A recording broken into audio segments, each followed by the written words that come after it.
Hello everyone. Welcome to B technic electrical. तो आज के सेशन में मैंने सीरीज स्टार्ट की थी महा ट्रांसको के लिए सिलेक्शन सीरीज, तो उसी का नेक्स्ट पार्ट लेके आ रहा हूँ। तो इससे पहले मैं टोटल 19 मैंने आपको सेशन दिए हुए, तो ये 20 नंबर का हमारा सेशन है।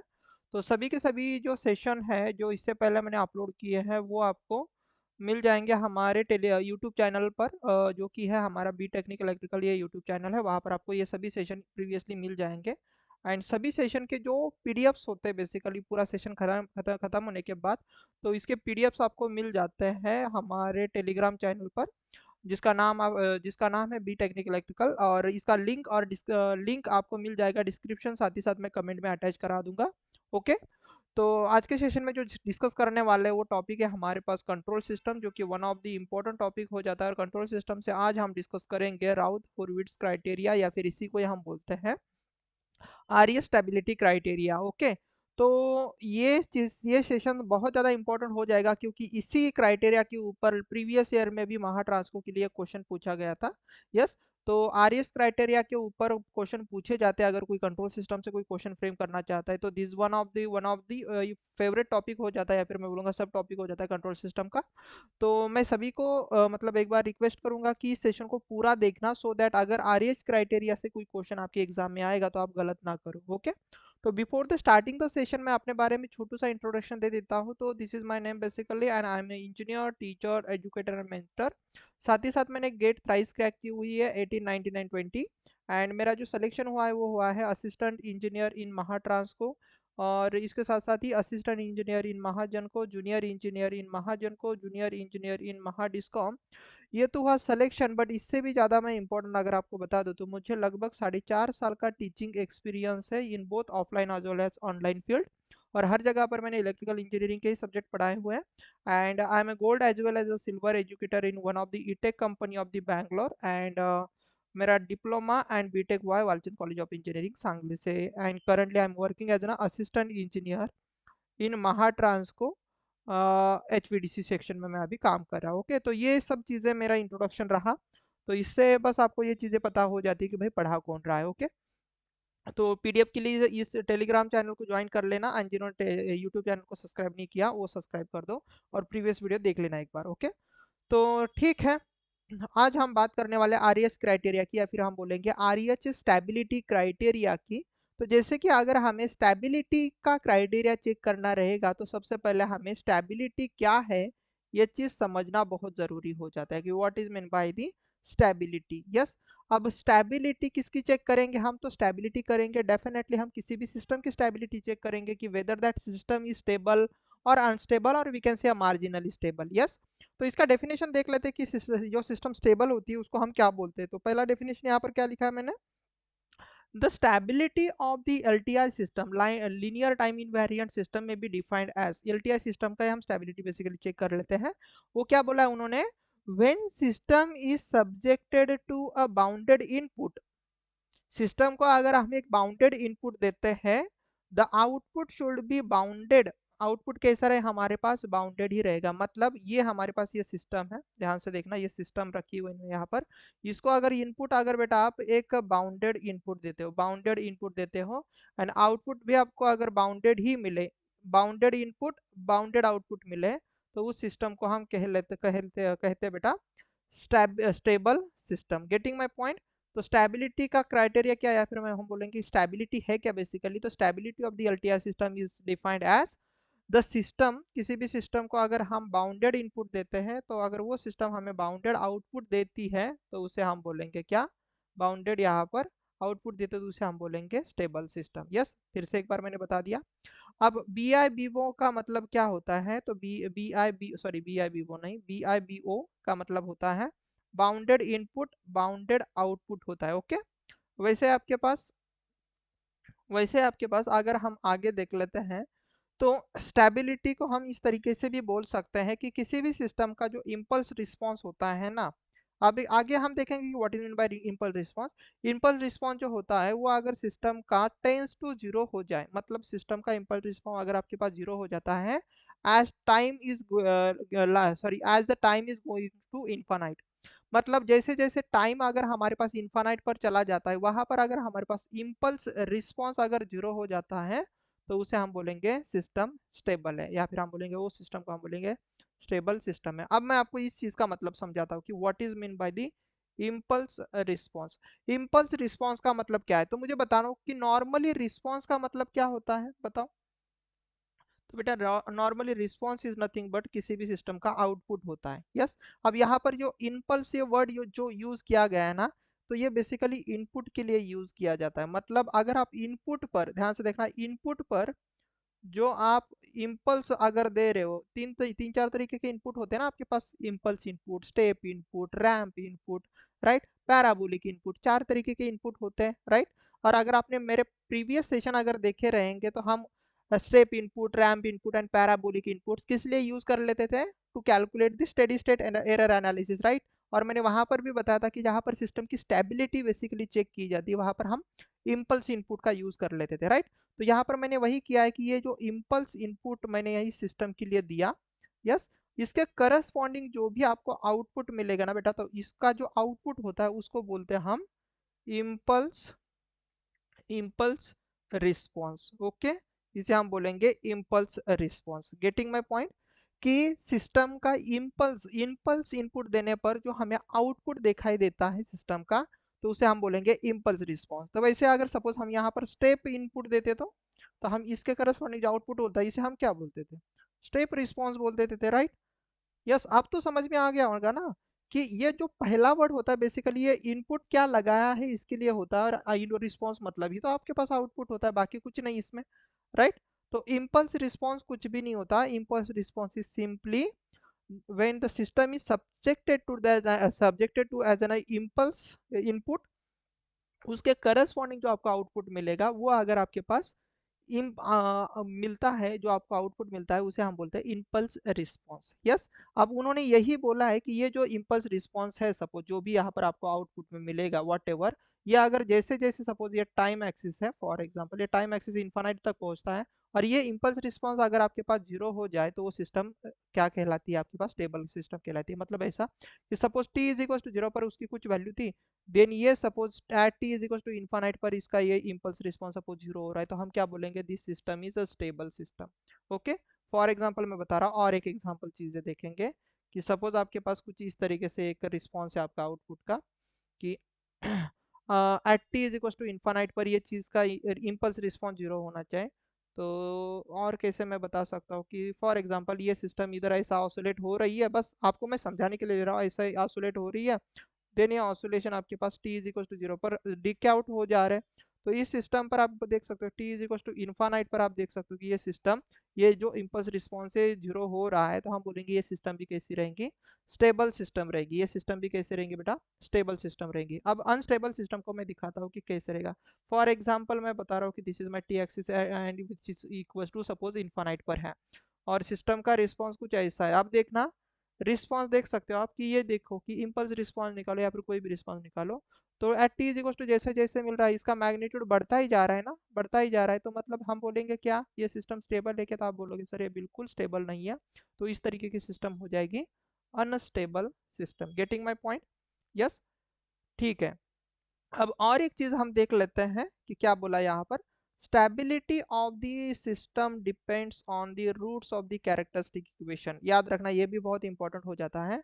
स्टेबिलिटी ऑफ द सिस्टम किस पर डिपेंड होती है, roots of the characteristic equation. और सभी बच्चे जानते होंगे कि वन प्लस किसी भी क्लोज लूप ट्रांसफर फंक्शन का अगर आपको अगर मैं आपसे पूछूं कि बताओ कैरेक्टरिस्टिक इक्वेशन क्या है, तो वो होता है one plus G into H of S होता है। तो ये क्या है हमारे लिए, तो this is nothing but your characteristic equation. Okay, याद रखना this is nothing but your characteristic equation है ये क्या है हमारे लिए, कैरेक्टरिस्टिक इक्वेशन। और सभी को पता है कैरेक्टरिस्टिक इक्वेशन क्या होता है, sir the characteristic is nothing but the roots of the denominator, sorry roots of the denominator नहीं, किसी भी ट्रांसफर फंक्शन का जो डिनोमिनेटर होता है ना, that is nothing but a characteristic equation. Yes, तो ये चीजें हम देखेंगे, बाकी कुछ है ही नहीं इसमें। तो एक बार फिर से मैं बता दे रहा हूँ कि सपोज हम यहाँ पर इम्पल्स अगर लगा दे इनपुट, तो जो हमें आउटपुट मिलता है, जो हम बोलेंगे रिस्पॉन्स मिलता है, तो इसे हम बोलते हैं इम्पल्स रिस्पॉन्स। इसे हम क्या बोलते हैं, इम्पल्स रिस्पॉन्स। और एक टेक्निकल चीज बता दूं, तो बेटा ये जो इम्पल्स रिस्पॉन्स होता है ना, ध्यान से देखना ये बहुत ही इंपॉर्टेंट है। Impulse response. यहाँ पर एक एक्स्ट्रा की चीज मैं आपको बता रहा हूँ कि इम्पल्स रिस्पॉन्स को ही हम ट्रांसफर फंक्शन भी बोलते हैं, ओके। या फिर मैं बोलूंगा इम्पल्स रिस्पॉन्स का अगर मैं लाप्लास ट्रांसफॉर्म ले लूँ तो उसी को ही हम बोलते हैं बेटा ट्रांसफर फंक्शन। कैसे, मैं आपको प्रूव करा के दिखाता हूँ। ट्रांसफर ट्रांसफर एक सेकेंड अच्छे से लिख लेता हूँ। इसे हम बोलते हैं ट्रांसफर फंक्शन। सेशन थोड़ा बड़ा रहेगा। ट्रांसफर फंक्शन कैसे, मैं आपको बताता हूँ। मैं उम्मीद करता हूँ इससे पहले जो मैंने आपको ब्लॉक डायग्राम रिडक्शन का जो टॉपिक है वो आपको मैंने पढ़ाया है, तो आप सभी को पता होगा कि सिस्टम का जो ट्रांसफर फंक्शन होता है किससे हम दिखाते हैं बेटा, जी ऑफ एस से। आउटपुट किससे दिखाते हैं हम, सी ऑफ एस से। एंड इनपुट हम किससे दिखाते हैं, आर ऑफ एस से। और हमें पता है कि ट्रांसफर फंक्शन है क्या बेसिकली। तो ट्रांसफर फंक्शन मैंने बताया था, यहाँ पर मैं लिख के देता हूँ। किसी भी सिस्टम का ट्रांसफर फंक्शन क्या होता है sir, Laplace transform of the output to the Laplace transform of the input provided all initial एक second, all initial conditions are equals to zero. अगर ये कंडीशन इक्वल्स टू जीरो रखेंगे तो क्या हो जाएगा हमारे लिए ट्रांसफर फंक्शन। इसका मतलब C of S upon R of S is nothing but your G of S. Yes, क्योंकि ये आउटपुट डिवाइड बाय इनपुट ही हमारे पास ट्रांसफर फंक्शन बन जाता है। तो यहाँ से हमने और एक इक्वेशन देखा था ना बेटा, यहाँ से हमने और एक इक्वेशन देखा था कि जो हमारे पास जी ऑफ एस है, या फिर हम बोलेंगे कि हम ऐसा भी तो बोल सकते हैं ना कि हमारे पास सर सी ऑफ एस है, वो क्या बनेगा sir, transfer function multiply with sir input मतलब आर ऑफ एस, राइट। तो ये इस चीज मैंने पढ़ाई हुई है ब्लॉक डायग्राम रिडक्शन में। जिसको नहीं समझ में आ रहा उन्होंने देख लेना, इसका पहला टॉपिक मैंने दे दिया है आपको। इट मीन्स किसी भी सिस्टम का output is nothing output is equal to transfer function multiply with the input of that system, okay. और ये क्या है हमारे लिए याद रखना, ये लाप्लास ट्रांसफॉर्म लेना है। इनपुट एंड आउटपुट का क्या लेना है, लाप्लास ट्रांसफॉर्म। अब आप सभी को पता होगा कि अगर मैं इम्पल्स इम्पल्स का अगर लाप्लास ट्रांसफॉर्म ले लूँ तो इसका अगर मैं बेटा लाप्लास एल टी लेता हूँ तो ये तो वन ही होता है ना। Yes, delta of T. Delta of T का अगर आप लाप्लास ट्रांसफॉर्म लेते हो, इम्पल्स मतलब डेल्टा ऑफ टी, इसका लाप्लास ट्रांसफॉर्म लोगे तो वन रहेगा ना। It means R of S is equal to one रहेगा। यस, तो आप मुझे बताओ इस सिस्टम के लिए अगर मैं सी ऑफ एस लिखना चाहूँ इस इक्वेशन से, तो आउटपुट है, तो output is equal to transfer function multiply by input करना पड़ेगा ना। Input C of S output है, तो आप मुझे बताओ ट्रांसफर फंक्शन क्या है, तो वो हम बोलेंगे जी ऑफ एस। और इनपुट देख सकते हो लाप्लास लोगे तो कितना आ रहा है भाई, वन। तो ये आपके पास क्या रहा सर, वन, राइट। तो इट मीन्स आप क्या बोलोगे sir, C of S is equal to G of S ही है। तो output Laplace transform is equal to input, sorry, output of the system is equal to transfer function. हुआ कि नहीं हुआ। इसीलिए मैं बोलता हूँ बेसिकली अगर हम इसका ही लाप्लास ट्रांसफॉर्म लेना पड़ेगा ना तो नॉर्मल आउटपुट नहीं होता। तो ये इम्पल्स रिस्पॉन्स मतलब ये टाइम डोमेन में होता है। तो इसका अगर हम लाप्लास ट्रांसफॉर्म ले लें, इसका अगर हम लाप्लास ट्रांसफॉर्म ले लें तो देख सकते हो आप ट्रांसफर फंक्शन के बराबर मिल रहा है। तो ये बहुत चीज इंपॉर्टेंट हो जाती है। तो एक बार आई इंजीनियरिंग सर्विसेज में क्वेश्चन पूछा गया था कि इम्पल्स रिस्पॉन्स का अगर मैं लाप्लास ट्रांसफॉर्म ले लूँ तो मुझे क्या मिलता, तो आपको याद रखना है इम्पल्स रिस्पॉन्स का अगर आप लाप्लास ट्रांसफॉर्म लेते हो तो that is nothing but the transfer function of your system ही होता है। तो ये आपके नोट्स में याद रख लेना। ये आपको कोई भी पढ़ाएगा नहीं, यूट्यूब पर तो आपको कोई नहीं पढ़ाएगा, ओके। कि इम्पल्स रिस्पॉन्स का लाप्लास ट्रांसफॉर्म लोगे तो वो होता है आपके पास ट्रांसफर फंक्शन। तो उम्मीद करता हूँ जिन्होंने जहां से भी पढ़े होंगे उनके नोट्स में ये पॉइंट तो ऐड ही हो जाएगा। यस, गेटिंग माय पॉइंट बच्चा, सभी को समझ में आया ना। यस, तो ठीक है हम आगे बढ़ते हैं और मैं उम्मीद करता हूँ ये चीज़ समझ में आ गई होंगी। और अब हम देखेंगे हमारे सिस्टम से। उससे पहले मैं आपको एक चीज़ और बता देता हूँ कि ये जो कैरेक्टरिस्टिक इक्वेशन है इसका मैंने जिक्र क्यों किया। तो कैरेक्टरिस्टिक इक्वेशन में आपके पास जो रूट्स मिलेंगे, कैरेक्टरिस्टिक इक्वेशन के रूट्स मिलेंगे वो ये हमारे लिए क्या होते हैं, पोल्स होते हैं। और ये पोल्स आपके पास यस प्लेन में अगर आप प्लॉट करोगे तो याद रखना यस प्लेन सभी को पता रहेगा, राइट। यहाँ पर इमेजिनरी एक्सिस होता है, तो मैं इतना तो कंसिडर करके ही चल रहा हूँ भाई। और यहाँ पर आपके पास रियल एक्सिस होता है, राइट। तो ये जो इधर वाला हिस्सा है इसको बोला जाता है R H S, right hand side of the S place S plane. And ये जो इधर वाला हिस्सा है इसको बोला जाता है left hand side of the S plane. Yes, तो ये ग्रीन वाला लेफ्ट हैंड साइड है, रेड वाला आपके पास राइट हैंड साइड है। यस, तो सिस्टम की स्टेबिलिटी इससे भी हम देख सकते हैं। तो हमेशा याद रखना कि अगर किसी भी सिस्टम के पोल्स अगर राइट हैंड साइड में आ गए यस प्लेन के राइट हैंड साइड में अगर पोल्स आ चुके हैं तो वो सिस्टम अनस्टेबल होती है, याद रखना सिस्टम कैसी होती है, अनस्टेबल। यस, मैं इसको ऐसे ही रखूंगा। तो ये जो एरिया है बेसिकली मैं इसको थोड़ा सा ना शेडेड पोर्शन भी ला कर रखूंगा, सो दैट आपको ये चीज़ समझ में आ जाएगी। तो ये जो अभी मैंने ये जो अभी यहाँ पर हाइलाइटर लगाया है, तो ये जो बॉक्स मैं अभी बना रहा हूँ ना बेटा, तो this is all thing is related to your, ये क्या है, ये जो रीजन कभी भी कहलाएगा आप याद रखना, तो इसे बोला जाता है अनस्टेबल। इस रीजन में कहीं पर भी अगर पोल आ जाए तो इसको बोला जाएगा अनस्टेबल, सिस्टम आपके पास अनस्टेबल होगी। एंड इसके अगर लेफ्ट हैंड साइड में अगर आपके पास पोल्स आते हैं, इसको बस याद ही रखना, बाकी मैं इस यहाँ पर समझाते नहीं बैठूंगा।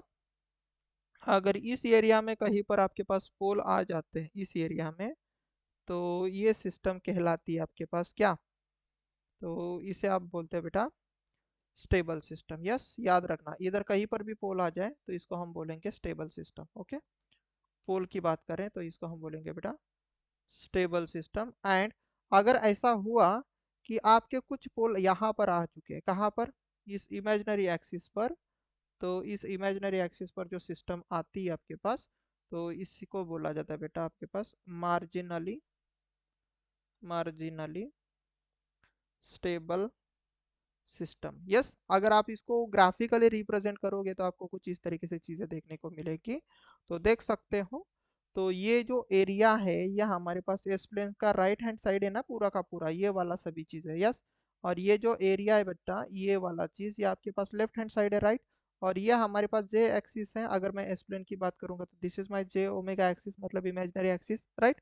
तो इसके हिसाब से अगर मैं इम्पल्स रिस्पॉन्स अगर चेक करूं, मतलब इनपुट मैं इम्पल्स दे रहा हूं उसके हिसाब से अगर मैं रिस्पॉन्स अगर चेक कर रहा हूं, अगर उसके रूट्स के हिसाब से मैं बात करूंगा बेटा, रूट के हिसाब से अगर मैं इम्पल्स रिस्पॉन्स देख रहा हूँ, मतलब आउटपुट देख रहा हूँ, तो अगर आपके रूट्स मतलब पोल्स अगर आपके पास देखो अगर यहाँ पर रहा, यहाँ पर रहा, या फिर यहाँ पर रहा, तो देख सकते हो कि ये सिस्टम ऐसा ये आपके पास जा रहा है ना, at T is equal to infinite पर जाओगे देख सकते हो इसका मैग्नीट्यूड बहुत ज्यादा हो रहा है, मतलब ये सिस्टम क्या कहलाएगी, तो आप क्या कहोगे सर, ये सिस्टम पहली वाली सिस्टम, ये सिस्टम क्या होगी बेटा, ये हो जाएगी अनस्टेबल।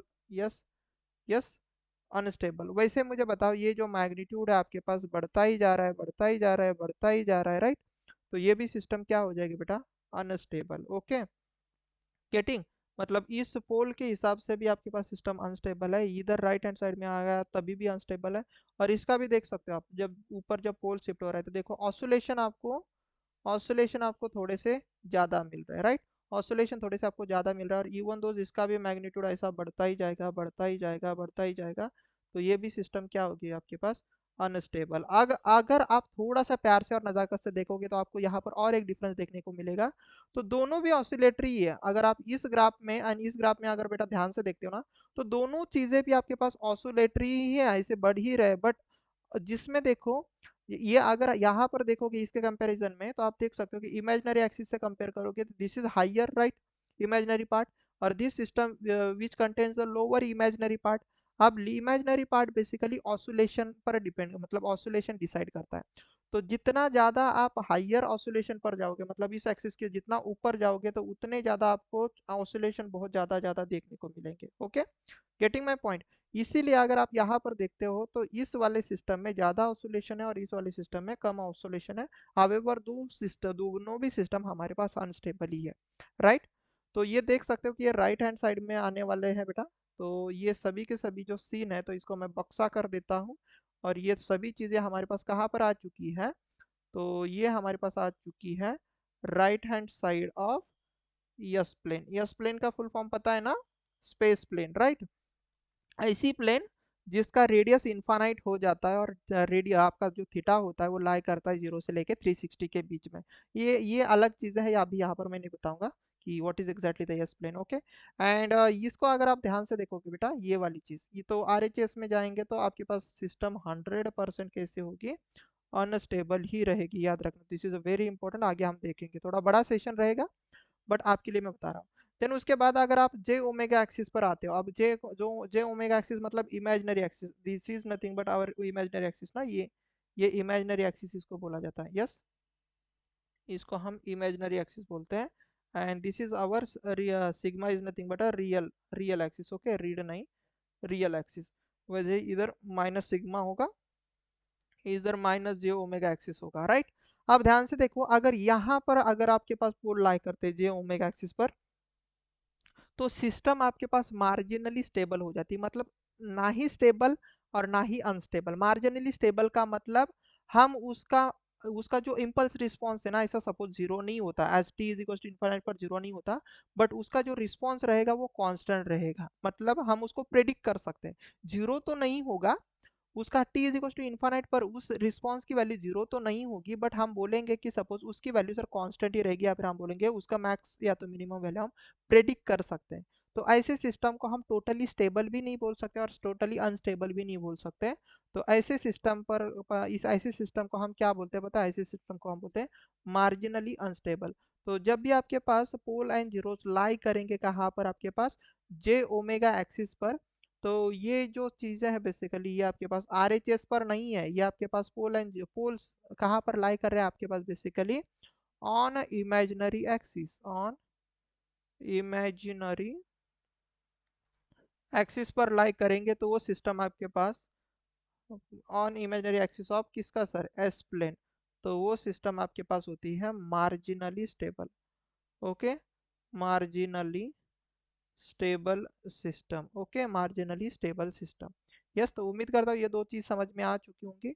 अब हम देख लेते हैं सर स्टेबल सिस्टम क्या है। तो अगर आप देखोगे बेटा, ये वाला अगर सपोज मेरा पोल यहाँ पर लाई कर रहा है, कहाँ पर? ये यहाँ पर, मतलब left hand side of the S plane. तो देख सकते हो कि सर सपोज टी यहाँ पर मैं टी एक्सिस ले रहा हूँ, तो पहले उसका मैग्नीट्यूड 1 था, देन आप जैसे T is equal to suppose infinite पर पहुंचोगे तो उसकी वैल्यू जीरो हो रही है, राइट। वैसे ही जैसे हमारे सपोज पोल यहाँ पर आ चुका है, तो आप देखो उसकी वैल्यू ऑसोलेटरी है, थोड़ी सी ऑसोलेशन रहेंगे क्योंकि सर उसमें इमेजिनरी पार्ट है, बट बाद में ये चीज सेटल आउट डाउन हो जाएंगी या फिर हम बोलेंगे जीरो हो रही है। जैसे आप थोड़ा सा ऊपर जाओगे तो आपका ऑसोलेशन और ज्यादा बढ़ेगा, क्योंकि इमेजिनरी पार्ट और ज्यादा हो जाएगा, तो ऑसोलेशन देख सकते हो ज्यादा है, बट फिर भी सिस्टम सेटल आउट हो जाएंगे। और आप थोड़ा सा ऊपर आ जाओगे तो ऑसोलेशन और ज्यादा हो जाएंगे आपके पास, और इस तरीके से सिस्टम सेटल डाउन हो जाएगी। But finally at T is equal to suppose infinite पर आप देख सकते हो ना, इसका मैग्नीट्यूड, इसका जो रिस्पॉन्स है बेसिकली इम्पल्स रिस्पॉन्स, वो जीरो हो रहा है कि नहीं हो रहा, राइट?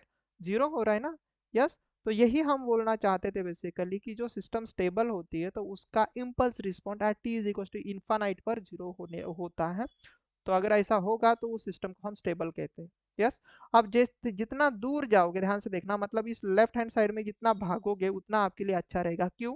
कि अब आगे इस लोकेशन से भी या इस डायग्राम से भी देख सकते हो कि सर जितना हम दूर भागेंगे उतना जल्दी हम जीरो पर पहुंच रहे हैं, राइट।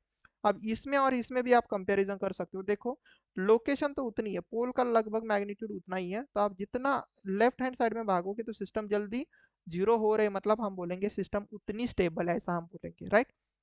सिस्टम उतनी स्टेबल है। अब ऐसा क्यों होता है पता है कि सिस्टम ज्यादा स्टेबल हो जाती है? क्योंकि ये डैम्पिंग जो रेशियो है ना, डैम्पिंग रेशियो जो जीटा है हमारे पास, वो सिस्टम को जल्दी से आपके पास स्टेबल कर लेता है। तो जितना ज्यादा जीटा उतनी स्टेबिलिटी ज्यादा होती है, याद रखना। ओके, स्टेबिलिटी ज्यादा होती है, राइट। तो जितना जीटा ज्यादा रहेगा उतना स्टेबिलिटी ज्यादा रहेगा। Getting my point? Okay, but negative में सिग्मा ज्यादा होना चाहिए, याद रखना, यस। तो आप यहाँ पर देख सकते हो लाइक दिस, तो ये भी सिस्टम जीरो हो रहा है, और यहाँ पर ऑसोलेशन थोड़े ज्यादा रहेंगे कंपेयर टू, बट इसमें और इसमें देखोगे तो ये सिस्टम जल्दी से आपके पास ये जीरो पर रीच करे कंपेयर टू दिस वन।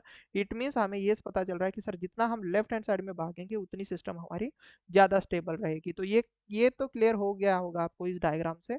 तो अब हम क्या बोलेंगे सर, अगर हम यहाँ पर और एक बक्सा लगा दे सर, जैसे आपने लगाया है, तो ये सभी सिस्टम आपके पास बेटा, तो ये मार्जिनली स्टेबल है, यम यस मतलब मार्जिनली स्टेबल, ये भी मार्जिनली स्टेबल, ये ओमेगा एक्सिस वाले मार्जिनली स्टेबल रहेंगे बेटा, यस।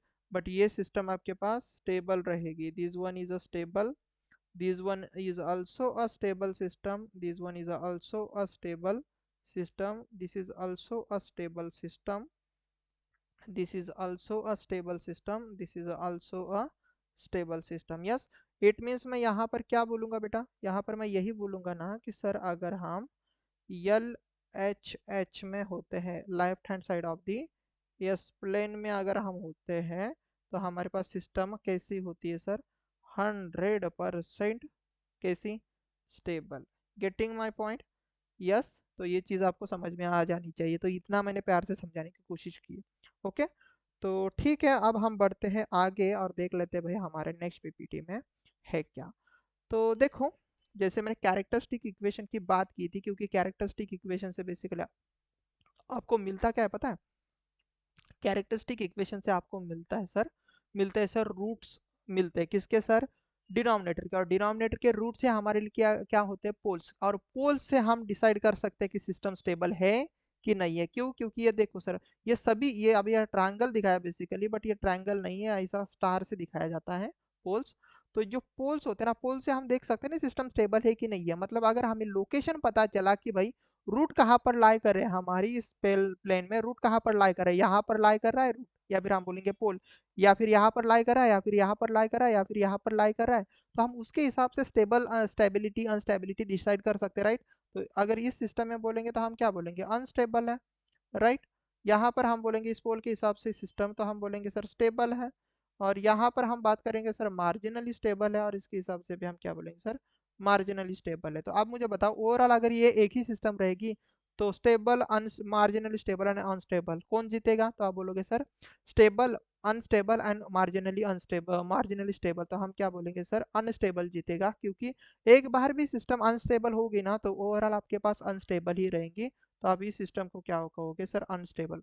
मतलब ऐसा समझ लो कि अगर सिस्टम एक बार भी अनस्टेबल हो गई तो ओवरऑल सिस्टम आपके पास अनस्टेबल ही रहेगी। मतलब अगर सपोज सिस्टम ने ऐसा बोला है कि 90%, या फिर मैं बोलूँगा 99.99% पोल ने, सिस्टम ने बोल दिया कि सिस्टम स्टेबल है, बट अगर कोई एक पोल आपका राइट हैंड साइड में चला गया ना, कोई भी एक पोल, तो आपका सिस्टम अनस्टेबल हो जाएगा। तो मतलब ऐसा समझ लो कि अनस्टेबल ऐसी चीज है जो अगर एक बार भी आ गई तो वो बहुत ज्यादा डोमिनेंस ला लेती है। Okay, getting my point. Yes, और वैसे suppose stable and marginally stable में अगर मैं बात करूँ तो कौन जीतेगा, तो आप बोलोगे सर सबसे ज्यादा जीतेगा सर मार्जिनली स्टेबल, मतलब तब जीतेगा सर मार्जिनली स्टेबल। तो सीक्वेंस में यहाँ पर लगा देता हूँ, ये ट्रिक के हिसाब से मैं बता रहा हूँ। सबसे पहले प्रायोरिटी होती है, अगर कंबाइन मैं बता रहा हूँ, कंबाइन अगर तीनों एक साथ आ चुके हैं तो प्रायोरिटी होती है अनस्टेबल की, सबसे ज्यादा प्रायोरिटी। देन आ जाएगा भाई आपके पास मार्जिनली स्टेबल, देन आ जाएगा आपके पास स्टेबल। ओके, प्रायोरिटी के हिसाब से मैं बता रहा हूँ। अगर ये तीनों एक साथ में आ जाएंगे या फिर कोई भी दोनों चीज एक साथ में आ जाएंगी तो कौन जीतेगा, तो जो सबसे लेफ्ट में रहेगा वो, मतलब तीनों एक साथ आएंगे तो ये जीतेगा। यस, अगर suppose marginally stable and stable आ गया तो कौन जीतेगा सर, तो आप बोलोगे सर उस समय मार्जिनल स्टेबल जीतेगा। यस, और ऐसा आ गया सपोज कि अनस्टेबल एंड मार्जिनल स्टेबल, तो आप क्या बोलोगे, उस समय अनस्टेबल जीतेगा, राइट। तो this is a very very priority, और ये आप मेरे साइड से ट्रिक याद रख लेना। यस, चलो, अब ये हमें पोल ही निकालने ना, तो इसलिए हमारे लिए क्या लगता है पता है, इसीलिए हमें लगता है सर एक ट्रांसफर फंक्शन। अब यहाँ पर मैं ज्यादा डिस्कशन नहीं करूंगा। तो ट्रांसफर फंक्शन आपके पास ऑब्वियसली एक पॉलिनोमियल फॉर्म में रहेगा, which is having the numerator polynomial and which is having the denominator polynomial, in which आपके पास ये कुछ फॉर्म रहेगा जिसमें ए एंड बी आपके पास कॉन्स्टेंट्स रहेंगे। तो इसमें ज्यादा डिस्कशन करने की कोई जरूरत नहीं, क्योंकि ये मैथमेटिक्स है। ओके, तो हमें पता होता है कि सर हम अगर ट्रांसफर फंक्शन देख रहे हैं तो यही ट्रांसफर फंक्शन है, राइट। और इसका अगर हम डिनोमिनेटर देखें, ट्रांसफर फंक्शन का जो बेटा जो डिनोमिनेटर होता है, एंड ये क्या रहेगा, ये न्यूमरेटर होता है, राइट। तो जो कैरेक्टरिस्टिक इक्वेशन होता है ना बच्चा, कैरेक्टरिस्टिक जो इक्वेशन होता है वो कुछ नहीं होता है, डिनोमिनेटर के आपके पास क्या होते हैं, रूट्स होते हैं। और रूट्स कैसे निकालेंगे हम सर, डिनोमिनेटर को is equal to zero put करके। तो वही चीज की ना, तो यहाँ पर देख सकते हो कि डिनोमिनेटर कौन है, F of S, right. F of S यही हमारे लिए क्या रहा इस सिस्टम का डिनोमिनेटर रहा, राइट। तो this is my denominator, right. इसी को देखो हमने फाइनली जीरो पुट किया, और एफ ऑफ एस ही मतलब ये पूरी चीज, राइट। तो ये ही हमारे लिए क्या होता है पता है, यही हमारे पास एक कैरेक्टरिस्टिक इक्वेशन होता है, बाकी कुछ नहीं इसमें लिखा हुआ, राइट। तो इसको हम थोड़ा सा और ज्यादा डिस्कशन करेंगे। और इस कैरेक्टरिस्टिक इक्वेशन का थोड़ा सा इसको सॉल्व करने पर हमें इसकी लोकेशन मिल जाती है, ध्यान से देखना। ओके, हमें यहाँ पर बेसिकली पोल्स मिल जाएंगे, पोल्स की क्या मिल जाएंगे सर, लोकेशन। मतलब एस प्लेन में बेसिकली पोल्स कहाँ पर लाई कर, इसको न्यूमरे एग्जांपल से समझेंगे हम सभी चीजें।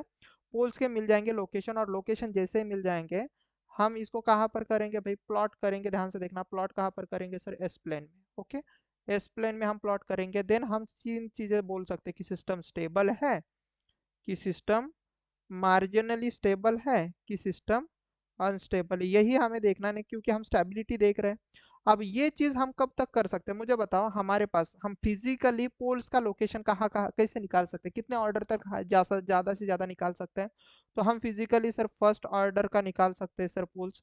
सेकेंड ऑर्डर का सर हम पोल निकाल सकते हैं बेटा, थर्ड ऑर्डर का हम पोल निकाल सकते हैं। बट जैसे आप इसके आगे भागोगे, आपके पास सपोज ऐसा कोई पॉलिनॉमी है विच is having the fourth order, या फिर आपके पास फोर्थ ऑर्डर एंड हाइयर का अगर आपके पास सपोज कोई पॉलिनॉमी होता है, तो यहाँ पर आप मैथमेटिकल एनालिसिस से लोकेशन नहीं निकाल सकते, मतलब पोल का लोकेशन नहीं निकाल सकते। ओके, मैथमेटिकली, मैथमेटिकली ऐसा लिखना, mathematically we can't find, we can't find poles. Difficult हो जाता है, बहुत ज़्यादा डिफिकल्ट हो जाता है, मतलब ऐसा नहीं, बहुत ज़्यादा डिफिकल्ट हो जाएगा। यस, इसके लिए तो हम मैथमेटिकली यूज़ कर सकते हैं, मैथमेटिकली हम पोल्स फाइंड कर सकते हैं। यस, अब हमें जैसे मैथमेटिकली पोल फाइंड हो जाएंगे तो हम क्या कर सकते हैं, यस प्लेन में प्लॉट करेंगे और सिस्टम स्टेबल है, अनस्टेबल है, मार्जिनल स्टेबल, ये सब चीज़ें हम देख सकते हैं। बट अब जब हमारे पास हायर ऑर्डर का कोई पॉलिनॉमी बन जाएगा, लिसन केयरफुली, तब हम सर कैसे सिस्टम की स्टेबिलिटी डिसाइड करेंगे, तो इसीलिए हमारे लिए हेल्प करने के लिए एक REH क्राइटेरिया होता है। REH मतलब राउथ हॉर्विट्ज़ क्राइटेरिया होता है सिस्टम की स्टेबिलिटी चेक करने के लिए। अब जब हमारे पास हायर ऑर्डर के सिस्टम आ जाएंगे तो उसमें हम कैसे सिस्टम की स्टेबिलिटी चेक करेंगे, उसके लिए हमारे लिए क्राइटेरिया है, और उस क्राइटेरिया के लिए हमें लगता है एक चार्ट, और इस चार्ट के कुछ होते हैं रूल्स, और वो रूल्स अब हम देखेंगे। देन उसके बाद हम इसके थोड़े से क्या देखेंगे, क्या देखेंगे हम इसके, इसके देखेंगे हम, क्या बोलेंगे, न्यूमेरिकल देखेंगे। ओके, अब कुछ नहीं है, यहाँ पर मैं थोड़ा सा समझाने की कोशिश करता हूँ, बट इसको हम बाद में बहुत अच्छी तरीके से समझेंगे बेटा। ये सपोज हमारे पास कैरेक्टरिस्टिक इक्वेशन है, this F of S is nothing but basically of a characteristic equation. Yes, आगे देखेंगे। उस कैरेक्टरिस्टिक इक्वेशन में कुछ मत करना, यहाँ पर एस रेस टू एन, मतलब एस रेस टू एन मतलब हाईएस्ट पावर लिखनी है। Then S raise to minus, S raise to N minus one, मतलब ऐसा समझो कि एस रेस टू सपोज 5 रहेगा, तो यहाँ पर हम क्या लिखेंगे, एस रेस टू 4। देन उसके बाद S raise to N minus two मतलब एस रेस टू 3। तो ऐसे डिक्रीजिंग ऑर्डर में आपको यहाँ पर एस रेस टू का पावर लिखना है। देन उसके बाद आपको इधर इधर एक चार्ट होता है बेसिकली, इसको मैं समझाऊंगा, don't worry about it. Okay, तो एस का हाईएस्ट पावर लिखना, देन उसमें से एक माइनस करके, एक माइनस करके, एक माइनस करके, ऐसा करते जाना है, एस रेस टू 0 तक आपको जाना है, राइट। देन उसके बाद आपको करना क्या है, देन उसके बाद बेटा आपको ये चीज़ें करनी है, थोड़ा सा ध्यान से देखना। यहाँ पर नहीं चीज़ें समझ में आ जाएंगे, पर ध्यान से देखो। ये जो पहला रो लिखना होता है, ये जो पहला रो लिखना होता है, अब ऐसा लिखना, अब आपको ऐसा लिखना होता है कि ऐसा समझो कि पहला एलिमेंट, देन एक को छोड़ के आपको दूसरा एलिमेंट लेना है, देन फिर से एक एलिमेंट छोड़ के आपको तीसरा एक एलिमेंट लेना है, उसको ऐसे लिखना है। यस, ये चीज़ यहाँ पर नहीं समझ में आ जाएगी, बस आप ध्यान देना कि कुछ ऐसा ही है, थोड़ा यहाँ पर नहीं समझ में आ जाएगा, आगे में जब न्यूमेरिकल लूंगा ना तब लेना है। यस, देन ये दो रोज आपको वैसे ही बनाने, वन बाय वन छोड़ के, या फिर ऐसा समझ लो यहाँ पर आपने ये पहली वाली टर्म लिखी ना, उसके जस्ट नीचे ये दूसरी वाली टर्म लिखना है, देन तीसरी वाली टर्म आपको यहाँ पर लिखना है, देन उसके बाद वाली टर्म यहाँ पर लिखना है, देन उसके बाद वाली यहाँ पर, देन यहाँ पर, देन यहाँ पर, देन यहाँ पर, आप ऐसे भी समझ सकते हो। मतलब पहले यहाँ, देन यहाँ, देन यहाँ, देन यहाँ, देन यहाँ, देन यहाँ, देन यहाँ, देन यहाँ, ऐसे भी आप कर सकते हो, या तो आप अल्टरनेटिव चीजें कर सकते हो, उसको मैं आगे बताऊंगा। ओके, अब इससे आपके पास बेटा ये दो रो बन जाते हैं, पहले मैं पहले बता दे रहा हूँ, ये दो रोज आपके कैरेक्टरिस्टिक इक्वेशन से ही बनेंगे। देन उसके बाद आपके पास और एक टर्म आ जाती है, that is B1, B2, B3, B4, वैसे आपके पास C1, C2, C3, C4, ऐसी चीज़ें चलती जाएंगी। तो ये चीज़ें आप कैसे निकाल सकते हो, जैसे कि अगर आपके पास B1 निकालना है, तो B1 निकालने के लिए यहाँ पर आप बता देख सकते हो, मैं एक या दो ही चीज़ यहाँ पर बताऊंगा, ज़्यादा डिस्कशन नहीं करेंगे। वैसे कि हमारे पास यहाँ पर B1 है, just a minute, let me pick up the call basically, sorry for the interruption. तो कॉल आ जाती बीच में, सभी को पता है, राइट। सो फाइन, तो मैं कहाँ पर था, तो हम यहाँ पर थे कि सपोज जो हमें अगर बी निकालना है, तो बी कैसे निकालेंगे, तो थोड़ा आप यहाँ पर ही देखना, कुछ मत करना बेटा, बी में आप जैसे डिटर्मिनेंट निकालते हो ना, तो वैसे ही करना है। बट डिटर्मिनेंट निकालते वक्त आपको ध्यान में रखना है, नॉर्मली आप डिटर्मिनेंट सपोज इसका निकालना है, यहाँ पर ए रहेगा, बी रहेगा, सी रहेगा, डी रहेगा, तो हम डिटर्मिनेंट कैसे निकालते हैं, इन दोनों का प्रोडक्ट करते हैं ना, A D minus B C. Yes, ऐसे निकालते हैं ना डिटर्मिनेंट। बट इसमें थोड़ा सा आपको अपोजिट में डिटर्मिनेंट निकालना है, कि सपोज आपके पास A B C and D रहेगा ना, तो ऐसी चीज रहेगी, तो आप अपोजिट में डिटर्मिनेंट निकालना, पहले इनका प्रोडक्ट करना है बी सी माइनस इसका करना है बेटा। ओके, एडी, तो ये REH क्राइटेरिया का एक रूल होता है, जो कि पूरा सेट है, तो हम इसके ऊपर ज्यादा दिमाग नहीं लगाएंगे कि सर क्यों ऐसा ही करना है। ओके, तो डिटर्मिनेंट जैसा ही निकालना है, तो आप देख सकते हो कुछ नहीं यहाँ पर क्या, जब आपको बी निकालना है तो पहला रो तो कांस्टेंट रखना है। देन आप देख सकते हो कि A का प्रोडक्ट, A का product minus A0 into A3 का product. Okay, divided by B1 के ऊपर जो भी चीज है, तो उसको जस्ट लिख देना है। यस, ये आरएस क्राइटेरिया का रूल है बेटा, तो थोड़ा प्यार से समझना। वैसे ही मैं एक दो के लिए और समझा देता हूँ। जैसे कि आपको अगर B2 के लिए निकालना है, तो मैंने आपको सबसे पहले बोल दिया कि भाई ये वाला चीज ना आप रिजर्व ही करके रखो, पहला वाला रो आप जो हम बोलते हैं ना कॉलम, आपको रिजर्व ही करके रखना है। देन इसके करस्पॉन्डिंग आप कैसे निकालोगे बताओ? इसके करस्पॉन्डिंग आपको A1 का प्रोडक्ट इससे करना पड़ेगा, A4 से। देन इसका प्रोडक्ट इससे करना है। मतलब सबसे पहले ऐसे समझ लो कि ऐसा प्रोडक्ट करना है इस वाले केस में, देन ऐसा प्रोडक्ट करना है। देन जिस ये जो पहला एलिमेंट है इससे आपको डिवाइड कर देना है। जैसे कि अगर आप देखो तो A1 मल्टीप्लाई बाई A4, तो आप देख सकते हो A1 multiply by A4 minus A0 multiply by A5, A0 multiply by A5, and ये जो पहला एलिमेंट होता है उससे आपको डिवाइड कर देना, that is A1। Yes, getting my point? Yes, वैसे ही सभी के लिए करना है। जैसे कि अगर सपोज मैं आगे B3 के लिए भी देख सकते हो, B4 के लिए भी कर सकते हो। अभी मैं C1 के लिए मैं आपको बताता हूँ। अब देखो C1 के लिए क्या आ जाएगा, तो C1 को क्या करना है, इस A1 A2 को अब नहीं देखना है, तो इसके जस्ट नीचे आना है। जैसे आपको B वाला रो मिल जाएगा ना, तो अब इसमें देखना है। ओके, अब इसके हिसाब से देखोगे तो C1 के लिए आपको क्या करना है, B1 मल्टीप्लाई बाई A3 करना पड़ेगा। देखो B1 multiply by A3, then A1 multiply by B2 करना पड़ेगा, A1 multiply by B2 minus में, एंड देन C1 के जस्ट ऊपर कौन था, B1, या फिर हमने जिससे स्टार्ट किया था उससे आपको डिवाइड कर देना है, लाइक दिस। वैसे C2 के लिए भी देख सकते हो। अब इसको हम कांस्टेंट रखेंगे। चलो अच्छे से देख बताता हूँ। अब सपोज C2 के लिए देखना है, तो आप क्या करोगे, इसको कांस्टेंट रखोगे ना बेटा, देन इसका प्रोडक्ट विथ इसके साथ, तो है क्या B1 multiply by A5, yes, and इसका प्रोडक्ट विथ किसके साथ, आप इसके साथ करोगे, राइट। तो B3 है क्या, A1 multiply by B3, and ये पहला वाला टर्म हमने दिया था ना, तो इससे आप डिवाइड कर दोगे। ये चीज़ आपको बाद में समझ में आ जाएगी, अगर नहीं समझ में आ रही अभी तो। यस, अब आरएस क्राइटेरिया ये बोलना चाहता है इसमें बेसिकली, ये क्राइटेरिया क्यों लगाया हमने, तो ये हमने लगाया था सिस्टम की स्टेबिलिटी के लिए, सिस्टम स्टेबल है कि नहीं, ये चेक करने के लिए हमने ये चीज़ लगाई हुई है। अब कैसे चेक करेंगे, देखो अगर सिस्टम अनस्टेबल है तो हम किस वाले सिस्टम को अनस्टेबल बोलेंगे, तो ये बोलते हैं हम बेसिकली, आगे मैं बताता हूँ ये किसके लिए बोलते हैं। जब आपके पास number of sign changes in a first column, ये हमारे पास फर्स्ट कॉलम होता है। अब इसमें साइन चेंजेस देखने होते हैं। अब ये कैसे देखना है, यहाँ पर मत मैं आपको नहीं बताऊंगा कि कैसे देखना है, बट ऐसा समझ लो कि अगर पहले वाले कॉलम में आपके पास साइन चेंजेस आ चुके हैं, तो जितने साइन चेंजेस होंगे उतने number of close loop pole आपके पास S plane R H side में चले जाते हैं, मतलब राइट हैंड साइड में आपके पास एस प्लेन के चले जाते हैं। यस, तो ये बेसिक रूल है, बाकी कुछ नहीं है। तो इतना ही समझ लो कि number of sign changes in a first column is equal to number of close loop pole in a right hand side of the S plane. Yes, बहुत ज्यादा इंपॉर्टेंट है बेटा, एग्जाम में पूछा जाता है कि कैलकुलेट करो कि राइट हैंड साइड में कितने पोल है आपके पास एस प्लेन के। तो आपको आरएच क्राइटेरिया लगाकर वहां पर नंबर ऑफ साइन चेंजेस देखने होते हैं, उसके हिसाब से आप बोलते हो कि राइट हैंड साइड में कितने पोल आपके पास जा रहे हैं, राइट। और दूसरी है चीज, आपके पास जब सिस्टम स्टेबल होती है, तो सिस्टम स्टेबल रहने का मतलब आपके पास कोई भी पोल राइट हैंड साइड में जाएगा क्या, आप बोलोगे नहीं सर, क्योंकि राइट हैंड साइड में अगर कोई पोल आ गया तो सिस्टम आपके पास क्या हो जाती है, देखो देख सकते हो इस ग्राफ में भी देखना। तो ये राइट हैंड साइड है ना बेटा, तो ये अनस्टेबल सिस्टम के लिए आपके पास आ जाएगा राइट हैंड साइड में। तो अगर सिस्टम स्टेबल है तो कोई भी सभी के सभी सिस्टम के पोल कहाँ पर लाई कर रहे हैं, लेफ्ट हैंड साइड में लाई कर रहे हैं ना। तो हम क्या बोलेंगे कि अगर सिस्टम स्टेबल रहेंगी तो राइट हैंड साइड में कोई भी पोल नहीं जाएगा। अगर राइट हैंड साइड में कोई भी पोल नहीं जाएगा तो हम क्या बोलेंगे, सर कोई भी साइन चेंज नहीं होगा। तो no sign change it means no close loop pole, basically यहाँ पर मुझे पोल लिखना था, no close loop pole at right hand side of the S plane. Okay, तो यहाँ पर मुझे पोल लिखना था। यस, तो यहाँ पर पोल होगा।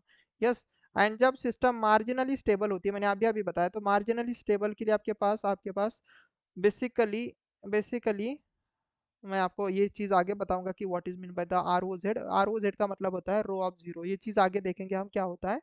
तो if R O Z will occurs, R O Z अगर आपके पास ऑकर रहेंगे तो उस समय आपके पास सिंगल रूट पेयर आपके पास आ जाती है, कहाँ पर, इमेजिनरी एक्सिस पर। ये चीज अभी नहीं समझ में आ जाएंगे, अब मैं आगे समझाऊंगा आपको। तो यहाँ पर एक सिंगल रूट पेयर आपके पास इमेजिनरी एक्सिस पर आ जाती है, और सिस्टम सिस्टम अगर मार्जिनली अनस्टेबल हो जाती है तो ऑब्वियस सी बात है इमेजिनरी एक्सिस पर आपके पास चीजें आ जाएंगी, और उस समय आपके पास सिस्टम मार्जिनल स्टेबल रहेगी। और एक बार मैंने इस सिस्टम को अनस्टेबल रख रखा हुआ है, क्योंकि ये बहुत इंपॉर्टेंट हो जाता है, ये आपको बहुत सारे टीचर नहीं बताते। ओके, वो बस इतना ही बोलेंगे कि नंबर ऑफ साइन चेंजेस अगर आपके पास आ जाते हैं, मतलब हो रहे हैं, तो आपके पास साइन चेंजेस अगर हो रहे तो राइट हैंड साइड में पोल जाएंगे, उतने ही सिस्टम अनस्टेबल हो जाएगी। नहीं हो रहे तो सिस्टम स्टेबल रहेगी। और इमेजिनरी एक्सिस पर अगर रूट आ रहे तो आप क्या बोलोगे सर, सिस्टम मार्जिनली स्टेबल होगी, या फिर हम बोलेंगे आर ओ जेड आ रहा है मतलब सिस्टम मार्जिनली स्टेबल होगी। यस, बट और एक बार सिस्टम अनस्टेबल हो जाती है, और वो ये कौन से बार हो जाती है पता है? आपके पास सपोज आर ओ जेड भी आ रहा है और उसके मल्टीपल पोल आ रहे हैं, पोल आपके पास आ रहे हैं, और वो पोल आपके पास रिपीट हो रहे हैं। याद रखना, this is a very important. Pole आपके पास कैसे हो रहे हैं? रिपीट हो रहे हैं। कहाँ पर? इमेजिनरी एक्सिस पर। तो अगर पोल इमेजिनरी एक्सिस पर रिपीट हो गए तो वो सिस्टम 100% अनस्टेबल हो जाती है। तो ये बहुत ज़्यादा इंपॉर्टेंट है, बहुत सारे लोग इसको बताते नहीं है। ओके, यस, फॉर एग्जाम्पल मैं आपको बता रहा हूँ कि यह हमारे पास X S and X plane, sorry S plane है। तो मैं मार्जिनल सिस्टम का आपको एक एग्जांपल बताता हूँ। ऐसे अगर पोल आ चुके हैं ना तो ये सिस्टम क्या रहेगी? Marginally stable system, right. But यही सिस्टम अगर मुझे या फिर मैं बताऊँ ये सिस्टम आपके पास मार्जिनल स्टेबल, मैं लिख के चलो ये मार्जिनल स्टेबल रहेगी। ये किसके हिसाब से मैंने बोला बेटा? तो ये इसके हिसाब से मैंने बोला। ओके, तो अब मैं आपको ये लास्ट वाले अनस्टेबल का सिस्टम में आपको ये चीज़ बताता हूँ कि लास्ट वाले का मतलब क्या है बेसिकली। तो इनका ये कहना है कि यहाँ पर एक सिंगल पोल है, यहाँ पर एक सिंगल पोल है, और इसी के ऊपर सपोज आपके पास दूसरा एक पोल आ रहा है जो कि रिपीट हो रहा है। तो सेम पोल के ऊपर पोल अब यहाँ पर आ चुका है, तो दो पोल रिपीट हो रहे हैं ना यहाँ पर, तो रिपीटेशन आ रहा है पोल का इमेजिनरी एक्सिस पर। रिपीटेड पोल आ रहे हैं आपके पास, रिपीटेड क्या हो रहे भाई? पोल आ रहे हैं। अब इस तरीके के रिपीटेड अगर पोल आ जाते तो वो सिस्टम आपके पास कहलाती है unstable. Yes, this is again a very important. Okay, और ये तो चीज़ हमने भी ली थी कि अगर इस साइड में कोई पोल आ जाता है, राइट हैंड साइड में सपोज कोई पोल आ गया, तो हम इसको क्या बोलेंगे? अनस्टेबल। यस, फिर से एक बार बता दिया मैंने। एंड अगर सपोज लेफ्ट हैंड साइड में अगर आपके पास कोई पोल आ जाते हैं सिस्टम के, तो ये सिस्टम हो जाती है स्टेबल। ये क्या हो जाती है आपके पास? स्टेबल हो जाती है। ओके, और ये आरएस क्राइटेरिया मैंने थोड़ा बहुत समझा दिया। अब इसको हम थोड़ा सा देख लेते हैं, इसको हम क्या कर लेते हैं, थोड़ा सा देख लेते हैं। यही चीज़ मैंने यहाँ पर भी ली है बेसिकली, तो मैंने वहाँ पर समझा दिया आपको, कोई दिक्कत है ही नहीं। स्टेबल, अनस्टेबल, मार्जिनल स्टेबल और अनस्टेबल का मैंने एक स्पेशल केस भी यहाँ पर समझा दिया है, राइट। फिर से एक बार बता देता हूँ, नंबर ऑफ साइन चेंजेस अगर फर्स्ट कॉलम में आ रहे हैं तो अगर हो रहे हैं तो उतने number of close loop pole आपके पास राइट हैंड साइड में चले जाएंगे। और राइट हैंड साइड में जाएंगे मतलब सिस्टम 100% अनस्टेबल। स्टेबल मतलब no sign change, sign changes नहीं होंगे। एंड नो साइन चेंज मतलब आपके पास कोई भी पोल आपके पास राइट हैंड साइड में नहीं चला जाएगा। तो no close loop pole at the right hand side of the S plane. Marginal stable system में आर ओ जेड बनता है, आर ओ जेड का मैं कंसेप्ट आपको समझाऊंगा आगे। इट मीन्स आपके पास ऐसा समझ लो कि इमेजिनरी एक्सिस पर आपके पास सिंगल पेयर बन जाती है, सिंगल मतलब रिपीटेड वाली नहीं। तो इमेजिनरी एक्सिस पर पोल जाएंगे मतलब सिस्टम मार्जिनल स्टेबल। अनस्टेबल में मैंने अभी अभी बताया आपको कि this is very important again, R O Z तो आपके पास आ ही जाता है। एंड अगर आपके पास मल्टीपल पोल का पेयर मतलब रिपीटेड पोल अगर आ जाते तो सिस्टम अनस्टेबल होती है। तो this is a very important. Yes, इसको बहुत सारे लोग नहीं जानते। यस, ये तीनों चीजें जान लेते हैं, लास्ट वाला नहीं जान लेते। ओके, तो इसे हम देखेंगे थोड़ी देर बाद। तब तक के लिए मैं थोड़ा सा ब्रेक ले लेता। सॉरी फॉर द इंटरप्शन, पानी पी रहा था बेसिकली। तो ये वाला क्वेश्चन है, तो ध्यान से देखना। अभी ये क्वेश्चन हमें देखना है कि क्या बोला है। Let us find the stability of the control system having the characteristic equation. क्या फाइंड करना है आपको? स्टेबिलिटी करनी है आपको फाइंड आउट, और उसका एक कैरेक्टरिस्टिक इक्वेशन दिया हुआ है। तो इसमें देख सकते हो आप, पावर कितने का है सर? 4 का पावर है, यस रेस टू 4 का हाईएस्ट पावर है। अगर हाईएस्ट पावर होता है ना तो उस समय आप नॉर्मल मैथमेटिकल एनालिसिस इसके रूट निकाल सकते हो क्या? तो आप बोलोगे सर नहीं, ये डिफिकल्ट हो जाएगा सर इसके रूट निकालना। ऐसा नहीं, निकाल नहीं सकते। मैथमेटिक ऐसा टूल होता है कि आप कर सकते हो, बट वो चीज़ें बहुत ज़्यादा कॉम्प्लिकेटेड हो जाती है। तो हम क्या करेंगे, यहाँ पर लगा देंगे आर एच क्राइटेरिया, राइट। थोड़ा सा प्यार से और नज़ाकत से समझेंगे बेटा। तो आर एच क्राइटेरिया जब मैं लगाऊंगा तो इसको मुझे सबसे पहले ऐसी लाइन खींचनी होती है, मैं आपको बता दूँ। ऐसी लाइन खींचो, एंड देन उसके बाद आप कुछ मत करना, इसका हाईएस्ट पावर लिखो। तो हाईएस्ट पावर कितना है sir? S raise to 4। Then यहाँ पर लिखना एस रेस टू 3। देन यहाँ पर लिखना एस रेस टू 2। यहाँ पर लिखना बेटा एस रेस टू 1, और यहाँ पर लिखना S raise to 0। Yes, highest power से आपको चीजें लिखनी है, देन बाकी कुछ नहीं करना। अभी मैं आपको समझाता, तो इसका कोएफिशिएंट कुछ नहीं मतलब 1 है ना। देन आपको एक को छोड़ के जंप मारना है, मतलब एक कोएफिशिएंट छोड़ के जंप मारना है। देन यहाँ पर जंप मारने के बाद आपको यहाँ पर आना है, तो ऐसे आपको जंप मारते चलना है। तो यहाँ पर आपको लिखना है 1, देन आपको लिखना है बेटा 3, देन आपको लिखना है यहाँ पर 1, राइट। अब जो चीज़ बची है, जो कोएफिशिएंट बचे हैं उनको लेना है ऐसे। यस, इधर कुछ भी नहीं मतलब छोड़ दो। यस, अब यहाँ पर हम क्या लिखेंगे, तो यहाँ पर दूसरा कोएफिशिएंट आपको लेना है 3। देन उसके बाद 2, अब कुछ नहीं मतलब हम इसको यहाँ पर 0 ले सकते हैं, आगे कुछ नहीं ना, मतलब 0 ले सकते हैं। यस, चलो अब मुझे अगर यहाँ का एक टर्म निकालना है, फॉर एग्जांपल यहाँ का एक टर्म निकालना है, फॉर एग्जांपल के लिए मैं अभी इसको x कंसिडर करता हूँ आपको समझाने के लिए, इसकी वैल्यू x है, तो हम x कैसे निकालेंगे? तो कुछ मत करना है, पहला वाला रो कंसिडर करके यहाँ पर जैसे हम डिटर्मिनेंट निकालते वैसे निकालते थे ना, तो यहाँ पर हम क्या करेंगे, इसका और इसका मल्टीप्लिकेशन करेंगे कि नहीं, सब करेंगे, सबसे पहले मैंने बताया था आपको, तो आपको समझाने के लिए मैं यहाँ पर लिख रहा हूँ, तो 3 × 3 यस, माइनस कितना करेंगे बेटा, इन दोनों का प्रोडक्ट, तो मैं आपको समझाने के लिए तो एकदम बच्चों जैसा समझा रहा हूँ, तो माइनस क्या करेंगे, 1 × 2 एंड डिवाइडेड बाय, आपको ये 3 से डिवाइड करना पड़ेगा बेटा, ओके। तो यहाँ पर हम क्या करेंगे, यहाँ पर 3 से डिवाइड करेंगे तो कितना हो जाएंगे, तो आप बोलोगे सर ये कितना हो जाएगा, सर 9, 9 × 2 डिवाइड बाई 3, तो 9 में से आपके पास 2, 9 में से गए तो ये आपके पास 7, 7 डिवाइड बाई 3 आ जाएगा, तो इसकी वैल्यू कितनी आ जाएगी, 7 डिवाइडेड बाई 3, राइट। अब यहाँ पर यहाँ की वैल्यू निकालनी है, let us suppose this is my y, ये y निकालना है, तो y कैसे निकालोगे बेटा, यहाँ पर मैं निकालता हूँ, तो y कैसे निकलेगा, तो y कुछ नहीं करना है आपको, ओके, y निकालने के लिए कुछ मत करना, तो ये पहला रो एज इट इज रखो एंड देन इस लास्ट वाले को row sorry column as it is रखो एंड देन लास्ट वाले को लेना, तो क्या मिलेगा आपके पास, तो 3 × 1 माइनस 1 × 0 डिवाइड बाय पहला कोएफिशिएंट ये 3 वाला, इसलिए मैंने इसको स्क्वायर करके रखा है, तो यहाँ पर करोगे 3, तो आप बोलोगे sir 3 - 0 divide by 3, that means ये आ जाएगा 1, तो y की वैल्यू आ जाएगी 1। अब आगे जाओगे क्या, नहीं, देन आप इसके लिए देखो, इसके लिए देखना, तो यहाँ पर हम क्या लिखेंगे, तो यहाँ पर सपोज y और ये है सपोज z, तो z इज इक्वल टू कैसे निकालेंगे हम, तो जस्ट उसके ऊपर जाना बेटा, जस्ट उसके क्या जाना आपको, ऊपर जाना है। यस, यहाँ पर कुछ नहीं मतलब यहाँ पर 0 लेना आप, यस, यहाँ पर कुछ नहीं मतलब आप 0 ले सकते हो या फिर रहने दो, चलो।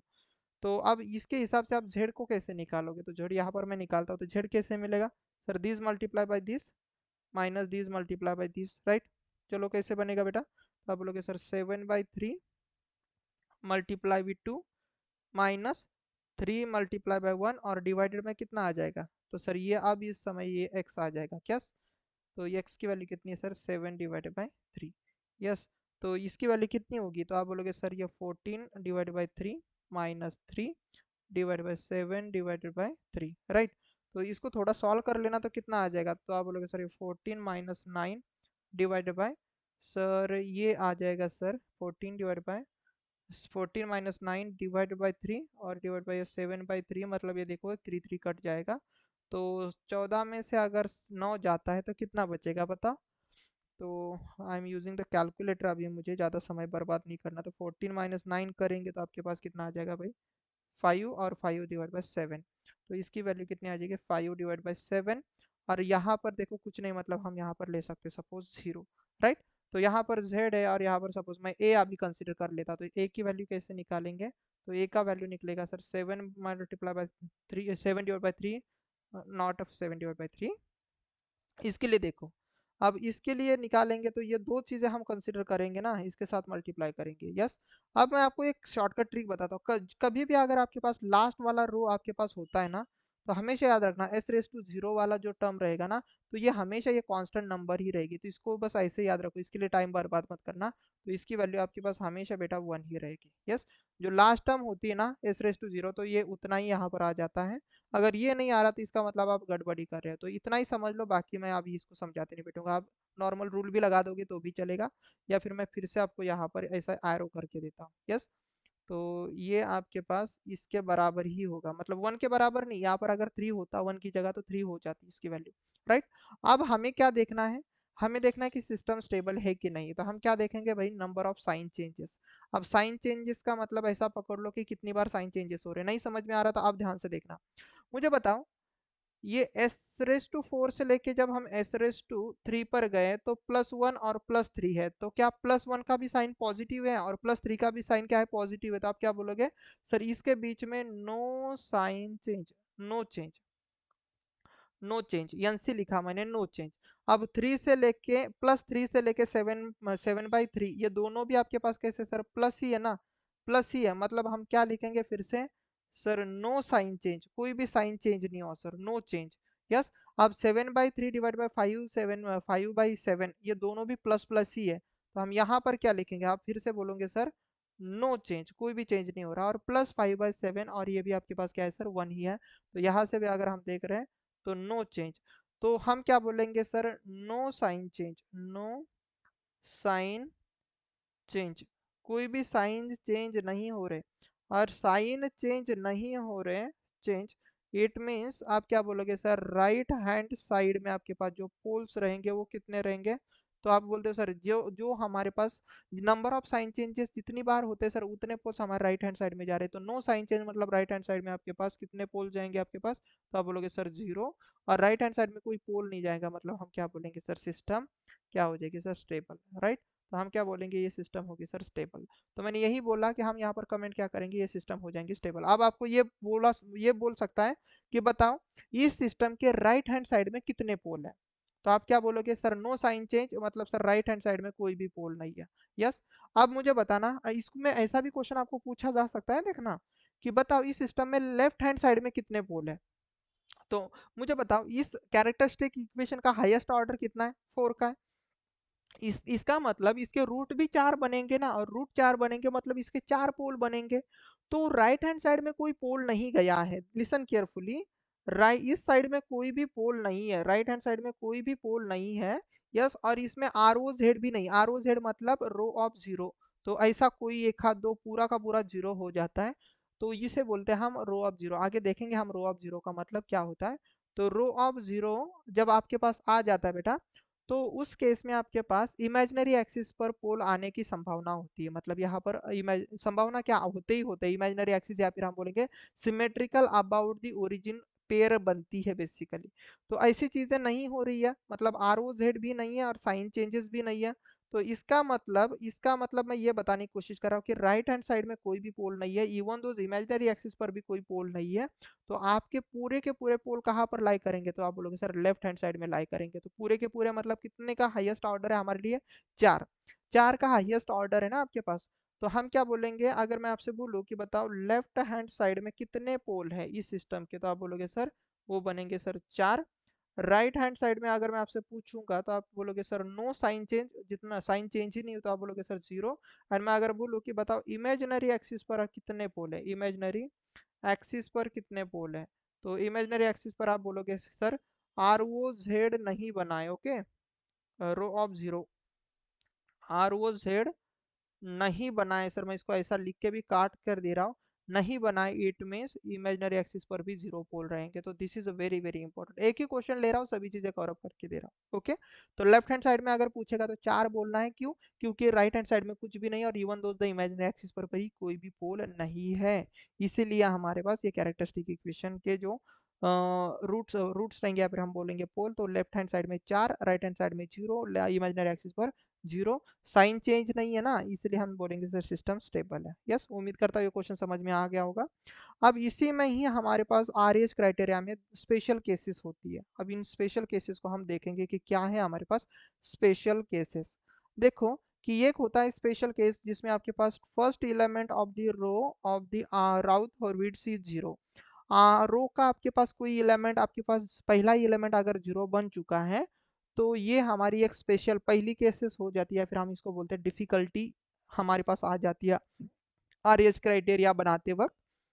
एंड दूसरा हमारे पास एक जो डिफिकल्टीज आती है वो होता है all element of the rows of the R Routh array R 0, Routh array या फिर हम बोलेंगे राउथ क्राइटेरिया का जो टेबल है, टेबुलर फॉर्म है, उसमें अगर सभी एलिमेंट अगर आपके पास रो के 0 बन चुके हैं तो ये भी हमारे लिए दिक्कत हो जाती है, राइट। तो ये दूसरी दिक्कत है हमारे लिए। अब इन दोनों दिक्कत को हम कैसे सॉल्व करेंगे, बेसिकली इसी को ही बोलते हैं हम, याद रखना, R O Z, row of 0। Yes, all element अगर 0 हो जाते हैं रो के तो उसे बोला जाता है row of 0, R O Z इसको बोला जाता है, ओके, रो ऑफ 0। अब ध्यान से देखना कि जो पहली डिफिकल्टी है कि अगर पहला ही एलिमेंट हमारे पास 0 बन गया तो क्या किया जाता है, तो ऐसे केस में आपके पास कुछ नहीं, उस 0 को आप बेसिकली बेटा एक small positive integer that is sigma, sigma से आप इसको क्या करते हो, रिप्लेस करते हो, इससे क्या करते हो आप, रिप्लेस करते हो, this is a very important, एक स्मॉल पॉजिटिव इंटीजर, सिग्मा क्या आपके पास small positive integer, positive integer, okay, अब पॉजिटिव इंटीजर मतलब ऐसा कि एक छोटू सा पॉजिटिव इंटीजर, ऐसा आप समझ सकते हो कि सिग्मा की वैल्यू 0.00001 ऐसा आप कंसिडर कर सकते हो। एक बहुत ही छोटे बट पॉजिटिव इंटीजर से आप इसको रिप्लेस करते हो, जिसे हम सिग्मा से दिखा रहे हैं, राइट। देन हम एरे को कंटिन्यू कराएंगे, तो इस वाले थ्योरी में पूरा वही सब चीजें लिखी हुई है, तो इसमें मैं ज्यादा समय बर्बाद नहीं करूंगा। ओके, आप पढ़ सकते हो, इसमें कुछ है ही नहीं। एंड दूसरी चीज है आपके पास, इसे रिप्लेस करेंगे, देन हमारा टेबुलर फॉर्म हम कंटिन्यू करेंगे। ओके, एंड दूसरी चीज है हमारे पास, जब आर ओ जेड आ जाता है तो क्या करना होता है, तो यहाँ पर बेटा आपको एक ऑक्सिलरी इक्वेशन लिखना पड़ता है, A of S of the row, जो कि आपके पास क्या रहेगा, which is just above the R O Z. जहां पर रो ऑफ जेड बन रहा है ना, उसके जस्ट ऊपर वाला जो रो रहेगा ना, उससे आपको एक ऑक्सिलरी इक्वेशन बनाना पड़ता है। देन आपको डिफरेंशिएट करना पड़ता है किसको, आपके ऑक्सिलरी इक्वेशन को विथ रिस्पेक्ट टू एस से, एंड जो भी आपके पास कोएफिशिएंट बनेंगे बेसिकली सभी को आपको क्या करना होता है, उस कोएफिशिएंट से रिप्लेस करना होता है, जो मतलब नेक्स्ट रो जो आएगा बेसिकली उसको आपको उसके कोएफिशिएंट से रिप्लेस करना होता है। ये चीज़ें हम प्रैक्टिकली देखेंगे, बाकी कुछ नहीं। यस, तो ये सब चीज़ें हम देखेंगे। तो ये दो डिफिकल्टीज आर ओ जेड में आ जाए, सॉरी हमारे राउथ एरेज में आ जाती है, फिर हमारे पास आर आर राउथ टेबुलर में आ जाती है। Yes, and very important thing, यहाँ पर एक पॉइंट मैंने बताया है, इसके ऊपर आईएएस में एक बार क्वेश्चन आया था, और इसके बारे में मैंने अभी अभी थोड़ी बार देर बाद जिक्र भी किया था, और ये था कि roots of the auxiliary equation, जो भी ऑक्सिलरी इक्वेशन के रूट्स होते हैं ना, ये कैसे होते हैं, उसके जो पोल्स होते हैं basically symmetrical about the origin होते हैं। मतलब कुछ ऐसे, थोड़ा सा प्यार से और नज़ाकत से समझना इस चीज़ को। Okay, symmetrical about the origin का मतलब ये कि अगर एक पोल यहाँ पर है तो उसका दूसरा पोल ऐसा रहेगा। मतलब अगर आप ऑक्सिलरी इक्वेशन लाओगे, अब ऑब्वियस सी बात है ऑक्सिलरी इक्वेशन कहाँ पर होगा, जहाँ पर आर ओ जेड बनेगा, मैंने अभी अभी बताया। और आर ओ जेड बनेगा मतलब उसके रूट्स तो 101% आपके पास कहाँ पर चले जाएंगे, इमेजिनरी एक्सिस पर चले जाएंगे। बट अगर मैं रूट्स लूंगा ये आपके पास ऑक्सिलरी इक्वेशन के, तो वो सिमेट्रिकल होंगे। मतलब एक यहाँ पर रहेगा तो उसका जस्ट रिप्लिका यहाँ पर पोल रहेगा, या फिर आप ऐसा भी बोल सकते हो एक रूट यहाँ पर है तो उसका जस्ट रिप्लिका यहाँ पर आ सकता है। या फिर मैं इसको ऐसा भी तो बोल सकता हूँ ना बेटा, थोड़ा प्यार से समझना, एक रूट यहाँ पर है तो उसका जस्ट रिप्लिका यहाँ पर आ जाएगा। या फिर मैं इसको ऐसा भी बोल सकता हूँ, ये अगर रूट यहाँ पर है तो उसका जस्ट रूट यहाँ पर आ जाएगा। तो इसे बोला जाता है basically symmetrical, symmetrical roots, origin of origin के करस्पॉन्डिंग, इस ओरिजिन के करस्पॉन्डिंग सिमेट्रिकल, मतलब ये दोनों सिमेट्रिकल, ये दोनों सिमेट्रिकल, ये ग्रीन वाले दो सिमेट्रिकल और ये रेड वाले दो सिमेट्रिकल। यस, तो ये मतलब होता है ऑक्सिलरी इक्वेशन के अगर आप रूट्स लोगे तो वो हमेशा आपके पास सिमेट्रिकली रहेंगे ओरिजिन से। यस, इसका ये मतलब नहीं कि आपके पास ऑक्सिलरी के आपके पास जो रूट रहेंगे वो ओरिजिन इमेजिनरी पर ही चले जाएंगे, नहीं। वो आपके पास दोनों रियल रियल में भी हो सकते हैं, दोनों कॉम्प्लेक्स कॉम्प्लेक्स में भी हो सकते हैं, ऐसा कुछ भी नहीं, बट सिमेट्रिकल रहेंगे, ऐसा याद रखना। सिमेट्रिकल का मतलब बेटा आप आसान भाषा में मैं बताऊं तो ओरिजिन से सेम दूरी पर, ओरिजिन से सेम दूरी पर, मतलब अगर ये 3J पर है प्लस 3J पर, तो ये -3J पर रहेगा, ऐसी ही बात है, बाकी कुछ नहीं। ओरिजिन से सेम दूरी पर, इसे बोलते हैं सिमेट्रिकल। यस, तो गेटिंग माय पॉइंट, तो ये पॉइंट समझ में आया ना आपको, ये बहुत इंपॉर्टेंट है, कॉम्पिटेटिव एग्जाम में या फिर एग्जाम में आपको पूछा जा सकता है। अब हम देखेंगे इसमें कि इसमें भी हमें क्या करना है भाई, find the stability of the control system. Control system, इस सिस्टम की आपके पास स्टेबिलिटी निकालनी, जिसका कैरेक्टरिस्टिक इक्वेशन आपको सीधा सीधा दिया गया है। मतलब आपको सभी चीजें दी गई है, यहाँ पर कुछ भी नहीं। तो हम यहाँ पर क्या बनाएंगे, हमारा आर एच का टेबल कैसे बनाना है बेटा। तो सबसे पहले मैंने बताया था ना कि हाईएस्ट पावर लिखूं, यहाँ पर S raise to 4, then S raise to 3, then S raise to 2 लिखना, एस रेस टू 1 लिखना, और यहाँ पर लिखना S raise to 0। Highest power से एक एक एक एक पावर घटाते चलना है। देन उसके दो रो कैसे लिखने मैंने बताया था। अब देखो यहाँ पर कुछ नहीं, मतलब 1, तो हम क्या लिखेंगे 1। देन एक को छोड़ के हम क्या लिखेंगे, ऐसा बोला था ना मैंने, यहाँ से बेटा यहाँ पर पहुंचना, देन एक को छोड़ के यहाँ पर जाना, राइट। तो आप क्या बोलोगे सर 1, यहाँ पर भी 1 ही है सर, और लास्ट में भी 1 ही है, राइट। अब जो बचे हुए चीज़ है उसको लिखना, तो यहाँ पर देखो 2 है और यहाँ पर 2 है, और लास्ट में कुछ नहीं, मतलब हम क्या बोलेंगे 2 रहेगा, सॉरी 0 रहेगा। तो how I can write your, it is my 2, यहाँ पर 2 और यहाँ पर 0। यस, अब मैं सीधा सीधा यहाँ पर लिखता हूँ, चलो मैं इसको अभी भी x ही लिख देता हूँ आपको समझाने के लिए, आप साइड में लिख लेना। तो x क्या बनेगा, अभी मैं फास्ट में कर रहा हूँ, तो इन दोनों का प्रोडक्ट, ध्यान से देखना, इन दोनों का प्रोडक्ट तो कितना आ जाएगा sir, 2 multiply by 1 minus 1 multiply by 2 divide by 2। तो ये तो 0 बना, मतलब पहला आइटम हमारे पास 0 बना, तो ये डिफिकल्टी 1 हुई ना। तो this question is belonging to your difficulty number 1, या फिर हम बोलेंगे स्पेशल केस नंबर 1। तो यहाँ फिर मैं लिख रहा हूँ केस नंबर 1, क्योंकि इसमें पहला ही एलिमेंट जीरो बना। तो आपको कुछ नहीं करना बेटा, इस जीरो को रिप्लेस करना है सर इन्फाना किससे, सिग्मा से। और सिग्मा आपको ऐसा कंसिडर करना है कि ये स्मॉल पॉजिटिव नंबर है। देन उसको उसके बाद आपको चीजें वैसी की वैसी चलानी है। ओके, देन आप यहाँ का एलिमेंट निकाल सकते हो सपोज y का। तो y की वैल्यू कैसे बनेगी, तो y की वैल्यू देखो कैसे बनेगी। तो y कैसे निकालोगे सर, ये रो कॉलम और इसको हम देखेंगे। तो देखो इसमें आप कैसे निकालोगे, तो कुछ नहीं, इसका और इसका प्रोडक्ट कर देना, देन इसका एंड इसका प्रोडक्ट कर देना। ओके, तो कैसे बनेगा, तो ऐसे बनेगा सर 2 × 1 -1 × 0 डिवाइड बाय आपके पास पहला ही एलिमेंट ये वाला डिवाइड करना है। तो ये आपके पास बनेगा बेटा 1। ओके, तो यहाँ पर लिख दोगे 1 और यहाँ पर कुछ नहीं मतलब 0। यस, अब वैसे ही सीन यहाँ पर भी लगा दो सपोज z के लिए। तो z की वैल्यू क्या बनेगी, तो z के लिए कुछ मत करना सर, ये 2 × जीटा सॉरी सिग्मा, और 2 × 1, तो इसको 2 ही लिखेंगे, डिवाइड बाय आपके पास सिग्मा आ जाएगा। तो ये चीज़ यहाँ पर आ जाएगी 2 सिग्मा जीटा, नहीं इसको बोलेंगे 2 sigma -2 zeta sorry -2 divide by sigma. Yes, और लास्ट वाला एलिमेंट मैंने आपको आंख बंद करके बोला था कि जो कांस्टेंट नंबर होता है वो लिखना होता है, ये इसके लिए ज़्यादा मेहनत मत करना। तो यहाँ पर आ जाएगा। अब कुछ नहीं करना है आपको, अब आपको साइन चेंज करने के लिए आपको कुछ मत करना, इसको एक पॉजिटिव नंबर कंसिडर कर लेना है। सिग्मा को मैंने क्या बोला था कि sigma is basically tends to 0 value, but कैसा स्मॉल पॉजिटिव नंबर लेना है, स्मॉल पॉजिटिव नंबर लेना है, एक पॉजिटिव ही नंबर, एक छोटू सा पॉजिटिव नंबर है। तो मुझे बताओ यहाँ से लेके यहाँ तक आए तो ये 1 भी पॉजिटिव है 2 भी पॉजिटिव है। तो मुझे बताना इस केस में आपके पास नो साइन चेंज रहा कि नहीं, कोई भी साइन चेंज हुआ क्या, नहीं। जैसे आप s2 से लेके s3 से लेके s2 तक पहुंचे, तो देखो 2 भी पॉजिटिव और सिग्मा, ये जो सिग्मा है हमारे लिए ये भी तो स्मॉल पॉजिटिव ही नंबर है, अभी मैंने बोला ना स्मॉल पॉजिटिव नंबर। तो इसका मतलब सर पॉजिटिव ही नंबर है, तो नो साइन चेंज। वैसे अगर आप देखोगे सिग्मा टू इधर जाओगे तो थोड़ा सा यहाँ पर आप समझ सकते हो, कुछ भी मत करो, इसकी अगर एक छोटी सी वैल्यू पॉजिटिव रख के देख रहे हो ना, तो बस आप दिमाग में याद रखना सर इसकी वैल्यू अगर सपोज चलो एक छोटी सी पॉजिटिव वैल्यू तो मैं 1 लेके चलूँ, बस ऐसा समझ 1 नहीं लेके लेंगे भाई, स्मॉल पॉजिटिव वैल्यू। सपोज इसकी वैल्यू हम लेते हैं 0.5। यस, कितनी वैल्यू लेते हैं 0.5। यस, अब ये 0.5 है -2 डिवाइड बाय, अगर मैं ये करूँ तो कितना हो जाएगा सर 0.5।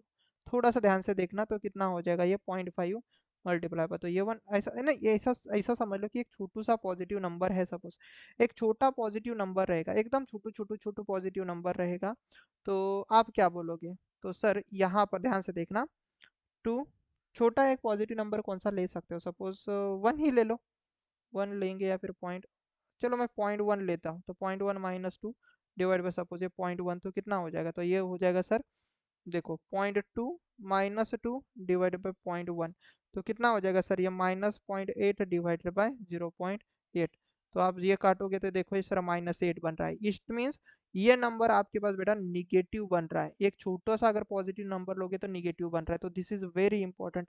तो इट मीन्स आप जब एक सिग्मा पॉजिटिव वैल्यू से आप यहाँ पर जा रहे हो तो ये चीज निगेटिव बन रही थी, यहाँ पर बेसिकली साइन चेंज बन रहा है सर, साइन बेसिकली चेंज हो रहा है। एस सी मतलब साइन चेंज हो रहा है, यहाँ पर no sign change, no change, यहाँ पर चेंज हो रहा है, या फिर मैं इसको बोलूंगा सी लिखूंगा। चलो, तो साइन चेंज हुआ तो कितनी बार हुआ सर, एक बार। फिर से आप देख सकते हो सर ये निगेटिव नंबर बन रहा है, और निगेटिव से आप फिर से आप एक पॉजिटिव नंबर पर आ रहे हो, मतलब साइन चेंज हो रहा है। तो मुझे बताओ यहाँ पर साइन कितनी बार चेंज हुआ, कितनी बार चेंज हुआ था, आप बोलोगे सर यहाँ पर साइन चेंज हुआ, यहाँ पर चेंज हुआ, तो 2 टाइम साइन चेंज हुआ ना।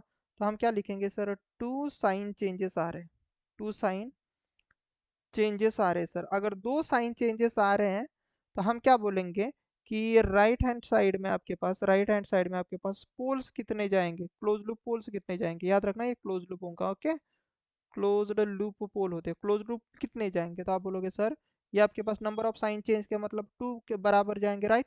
तो 2 पोल आपके पास राइट हैंड साइड में चले जाएंगे, और सिस्टम में अगर राइट हैंड साइड में चले जाएंगे, पोल अगर राइट हैंड साइड में चले जाएंगे, तो बताओ मुझे स्टेबिलिटी हम क्या डिफाइन करेंगे। स्टेबिलिटी हम बोलेंगे ना कि सिस्टम सर अनस्टेबल होंगी, क्योंकि राइट हैंड साइड में अगर पोल जाते तो सिस्टम अनस्टेबल रहेंगी। यस, सिस्टम कैसी रहेंगी बेटा आपके पास, अनस्टेबल रहेंगी।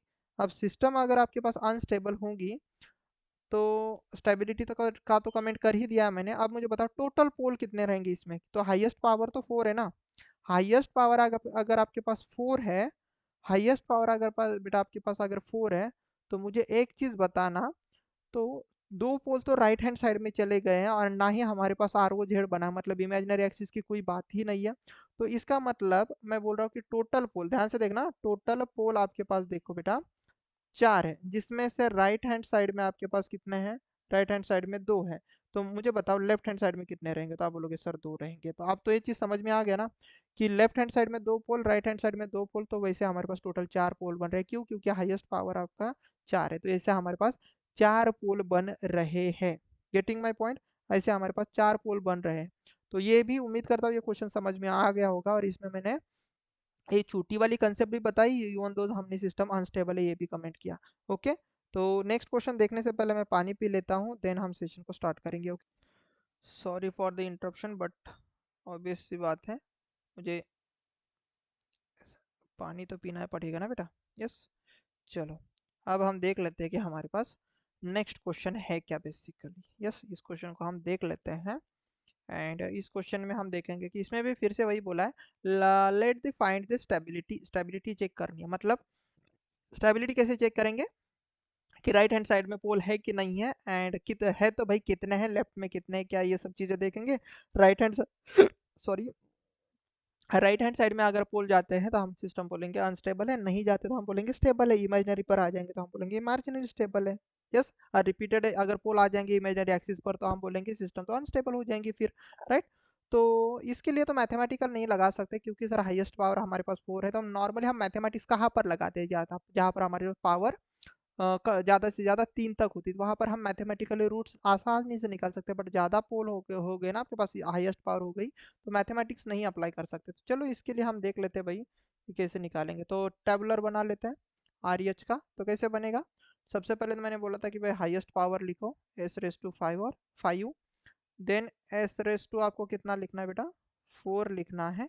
अब यहाँ पर ही रुकना रुकना बेसिकली, अब मैं आगे आगे नहीं जा रहा, क्योंकि शायद से इसमें आर ओ जेड आ सकता है, आई डोंट नो। तो आप इस इन दो रोज को पहले लिख लेना, तो आपको कुछ मत करना, यहाँ पर 1 है ना, ऐसा कंसिडर करके चलो।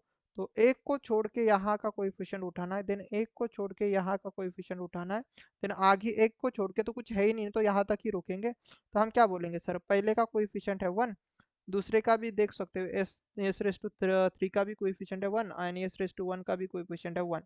तो हर जगह पर आ चुका है 1 1। देन यहाँ पर देखेंगे, देन उसके बाद इसको इससे रिप्लेस करें, इसके बाद ये लिखेंगे, देन इसको इसके बाद ये लिखेंगे, राइट, रिप्लेस नहीं करेंगे। तो यहाँ पर कितना आ जाएगा, 3 3 एंड 3। यस, अब ध्यान से देखना, जब मैं S⁻3 लिख रहा हूँ अभी, तो 3 के कैसे कैसे वैल्यूज बनेंगे, तो आप बस ध्यान देना, बस ध्यान देना। तो यहाँ पर मैं x की वैल्यू निकाल रहा हूँ, सपोज यहाँ पर x है, तो x इज इक्वल टू आ रहा है सपोज, तो x कैसे निकलेगा सर, इसका और इसका प्रोडक्ट माइनस इसका और इसका प्रोडक्ट। मैं आपको समझाने के लिए बता रहा हूँ, नहीं तो जो तो एक्सपर्ट है वो समझ ही सकता है। तो आप बोलोगे सर 3 × 1 माइनस 1 × 3 डिवाइड बाई 3। तो देख सकते हो 3 - 3 आपके पास 3 बन जाएगा, डिवाइड बाई 3 करने की जरूरत नहीं, एक्स की वैल्यू आ चुकी है 0। ओके, अब वैसे सपोज मैं यहाँ पर लेता हूँ y। ओके, ध्यान से देखना अभी, तो y लेता हूँ तो y की वैल्यू कैसे बनेगी, तो आप बोलोगे सर इसको एज इट इज रखो, देन 3 का इससे मल्टीप्लाई, देन 1 का इससे मल्टीप्लाई, राइट। थोड़ा सा प्यार से समझना बेटा। तो आप क्या बोलोगे सर, 3 × 1 माइनस 1 × 3 डिवाइड बाई 3, तो ये फिर से आपके पास कितना बना, 0 बना, राइट। कितना बना, 0 बना। देन आपके ये दोनों रो पहले, ये इसका डिटर्मिनेंट निकालना हुआ, सपोज ऐसा कंसिडर करो, देन इसका इसका डिटर्मिनेंट निकालना हुआ, तो आप ऐसा कंसिडर कर सकते हो। तो मतलब यहाँ पर फिर से आपके पास क्या बनेगा, 0, या फिर हम बोलेंगे देखो ये सर जो टर्म बनी है, ध्यान से देखना बेटा, ये जो टर्म बनी बेटा आपके पास, this is a very important. अब y की वैल्यू हमें कितनी मिली, 0। थोड़ा ध्यान से देखना, y की भी वैल्यू हमें कितना मिली, 0।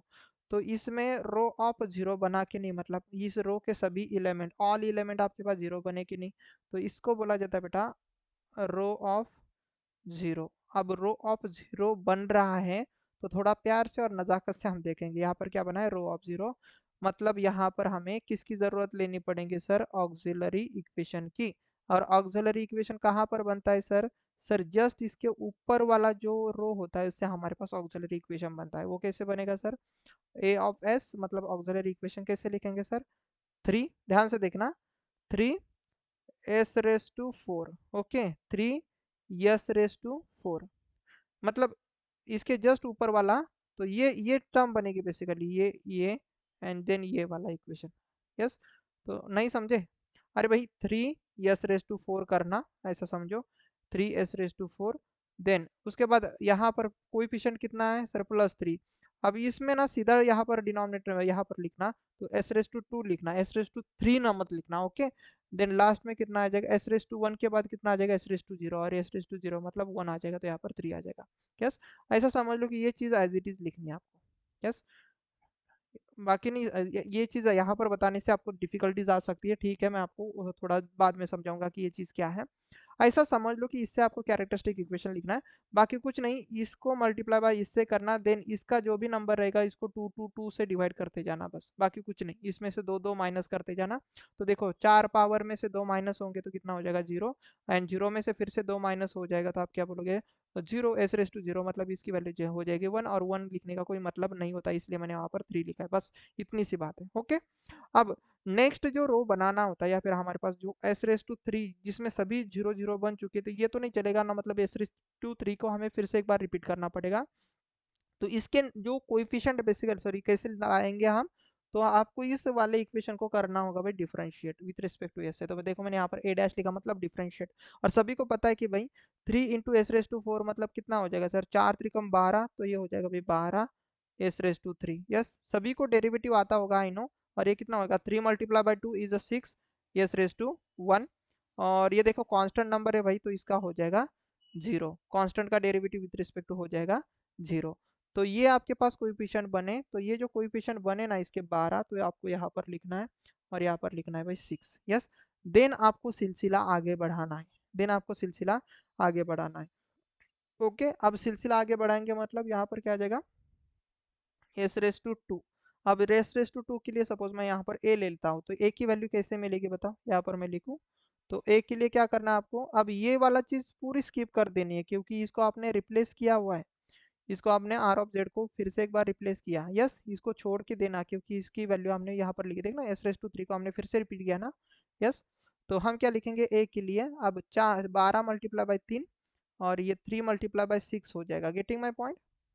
तो कितना होगा बेटा? तो यहाँ पर हो जाएगा sir 12 multiply by 3 multiply by 3 multiply by 6 divide by कितना हो जाएगा? तो आप बोलोगे सर यहाँ पर हो जाएगा 12, ओके। तो इसको अगर आप सॉल्व करोगे तो देखो, ये 12 से मैं अगर डिवाइड कर दूँ तो यहाँ पर हो जाएगा 3, एंड यहाँ पर 3/2 बचेगा, राइट? तो ठीक है, तो ये कितना बचेगा सर? 3/2 मतलब ये 3 माइनस 1.5, और 1.5 मतलब 3/2, तो ये कितना हो जाएगा? 6, 6 माइनस 3 3, एंड यहाँ पर आ जाएगा 1.5। तो ए की वैल्यू कितनी हो जाएगी? तो 1.5, मतलब इसको हम 3/2 भी तो बोल सकते हैं, राइट? अब यहाँ की वैल्यू अगर आप निकालोगे बी की, तो कैसे मिलेगी? तो थोड़ा सा मैं आपको समझाने के लिए बता रहा हूँ। तो बी की वैल्यू कैसे मिलेगी? तो बी के लिए आपको क्या करना है? ये पहला, ये टर्म एंड ये टर्म, और यहाँ पर ये 3 है, और यहाँ पर कुछ नहीं, मतलब 0 है बेसिकली, राइट? तो याद रखना, जब भी एक टर्म 0 हो जाती है ना, तो आसानी से मैं बता रहा हूँ, सपोज ऐसा आप देख रहे हो ना, ये टर्म इसका और इसका अगर आपको डिटर्मिनेंट निकालना है, तो देख सकते हो इसका प्रोडक्ट हो जाएगा, ये तो 0 ही होगा, एंड फिर से इससे डिवाइड करोगे तो भाई यही चीज़ बनेगी, राइट? तो इसमें ज़्यादा दिमाग मत लगा देना, यहाँ पर बी पर आपके पास कौन सी वैल्यू बनेगी बताएं? ये जो 3 है वही आपके पास यहाँ पर आ जाएगी। तो थोड़ा सा प्रैक्टिस करोगे तो ये चीज़ आपको समझ में आ जाएगी, राइट? एंड लास्ट अगर आप यहाँ पर देख लेते हो s⁴ अब s⁴ मतलब इसका डिटर्मिनेंट जैसा आप निकालोगे वैसा। यस, अब इसके लिए सपोज मैं c लेता हूँ, यहाँ पर मेरे पास c है, c की वैल्यू कैसे निकालोगे बताओ? Sir 3 multiply by 2, sorry 3 divide by 2 multiply by 6 minus sir 12 multiply by 3 divide by आपके पास 3/2। यस, तो यहाँ पर करोगे तो 3/2 कैंसिल आउट हो जाएगा, तो यहाँ पर 6 रहेगा, और यहाँ पर 3/2 मतलब 24 हो जाएगा, तो ये कितना हो जाएगा सर? -18। तो इसकी वैल्यू हो जाएगी बेटा -18। पूरा सॉल्व कर लेना आप, एंड s⁴ जब आएगा तो मैंने बोला था जो कांस्टेंट नंबर होता है वो सीधा लिख देना, बाकी कुछ मत करना। तो यहाँ पर कितना हो जाएगा भाई? 3। यस, अब मुझे बताओ कि इसमें साइन चेंजेस कैसे हो जाएंगे? बहुत ही प्यारा क्वेश्चन, और आसानी से देखेंगे आप। तो यहाँ पर साइन चेंज हुए क्या? s⁵ से लेके जब आप s⁵ तक पहुंचे, तो देखो ये भी +1 है और ये भी +3 है, तो प्लस प्लस है मतलब आप बोलोगे sir no sign change, no change, कोई भी चेंज नहीं है, राइट। अब जब एस रेस टू 4 से आप एस रेस टू 3 तक पहुंचे तो बताओ यहाँ पर क्या है सर, +3, यहाँ पर +12, तो आप बोलोगे सर नो चेंज, राइट। अब इसके लिए बताना बेटा, एस रेस टू 3 से लेके एस रेस टू 2 की बात करोगे, देखो यहाँ पर +12 है, यहाँ पर 3/2 प्लस में, तो आप बोलोगे सर नो चेंज, ध्यान से देखना नो चेंज। अब यहाँ से अगर हम जाएंगे एस रेस टू 2 से लेके एस रेस टू 1 तक, तो देखो ये +3/2 था और ये -18, तो हम बोलेंगे सर यहाँ पर साइन चेंज, यस सी हुआ सर, साइन चेंज हुआ, राइट, एक चेंज हुआ, यस।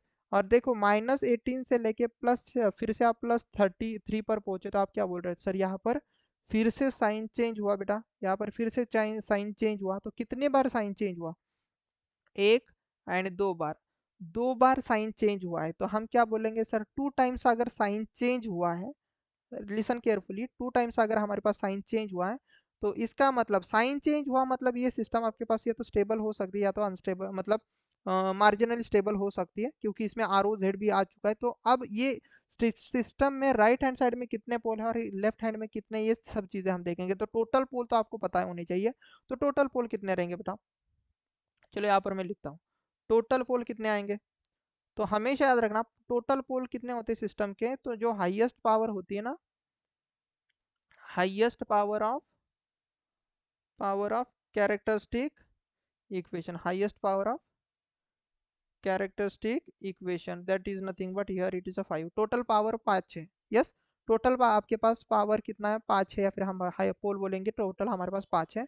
तो जिसमें से राइट हैंड साइड में आपके पास 2 जाने वाले हैं, क्योंकि 2 टाइम साइन चेंज हुए, तो मैं यहाँ पर पहले लिख के देता हूँ कि 2 साइन चेंजेस, 2 साइन चेंजेस बेटा, 2 साइन चेंजेस है, साइन चेंजेस थोड़ा सा प्यार से और नजाकत से समझ लेना, 2 साइन चेंजेस है मतलब 2 पोल्स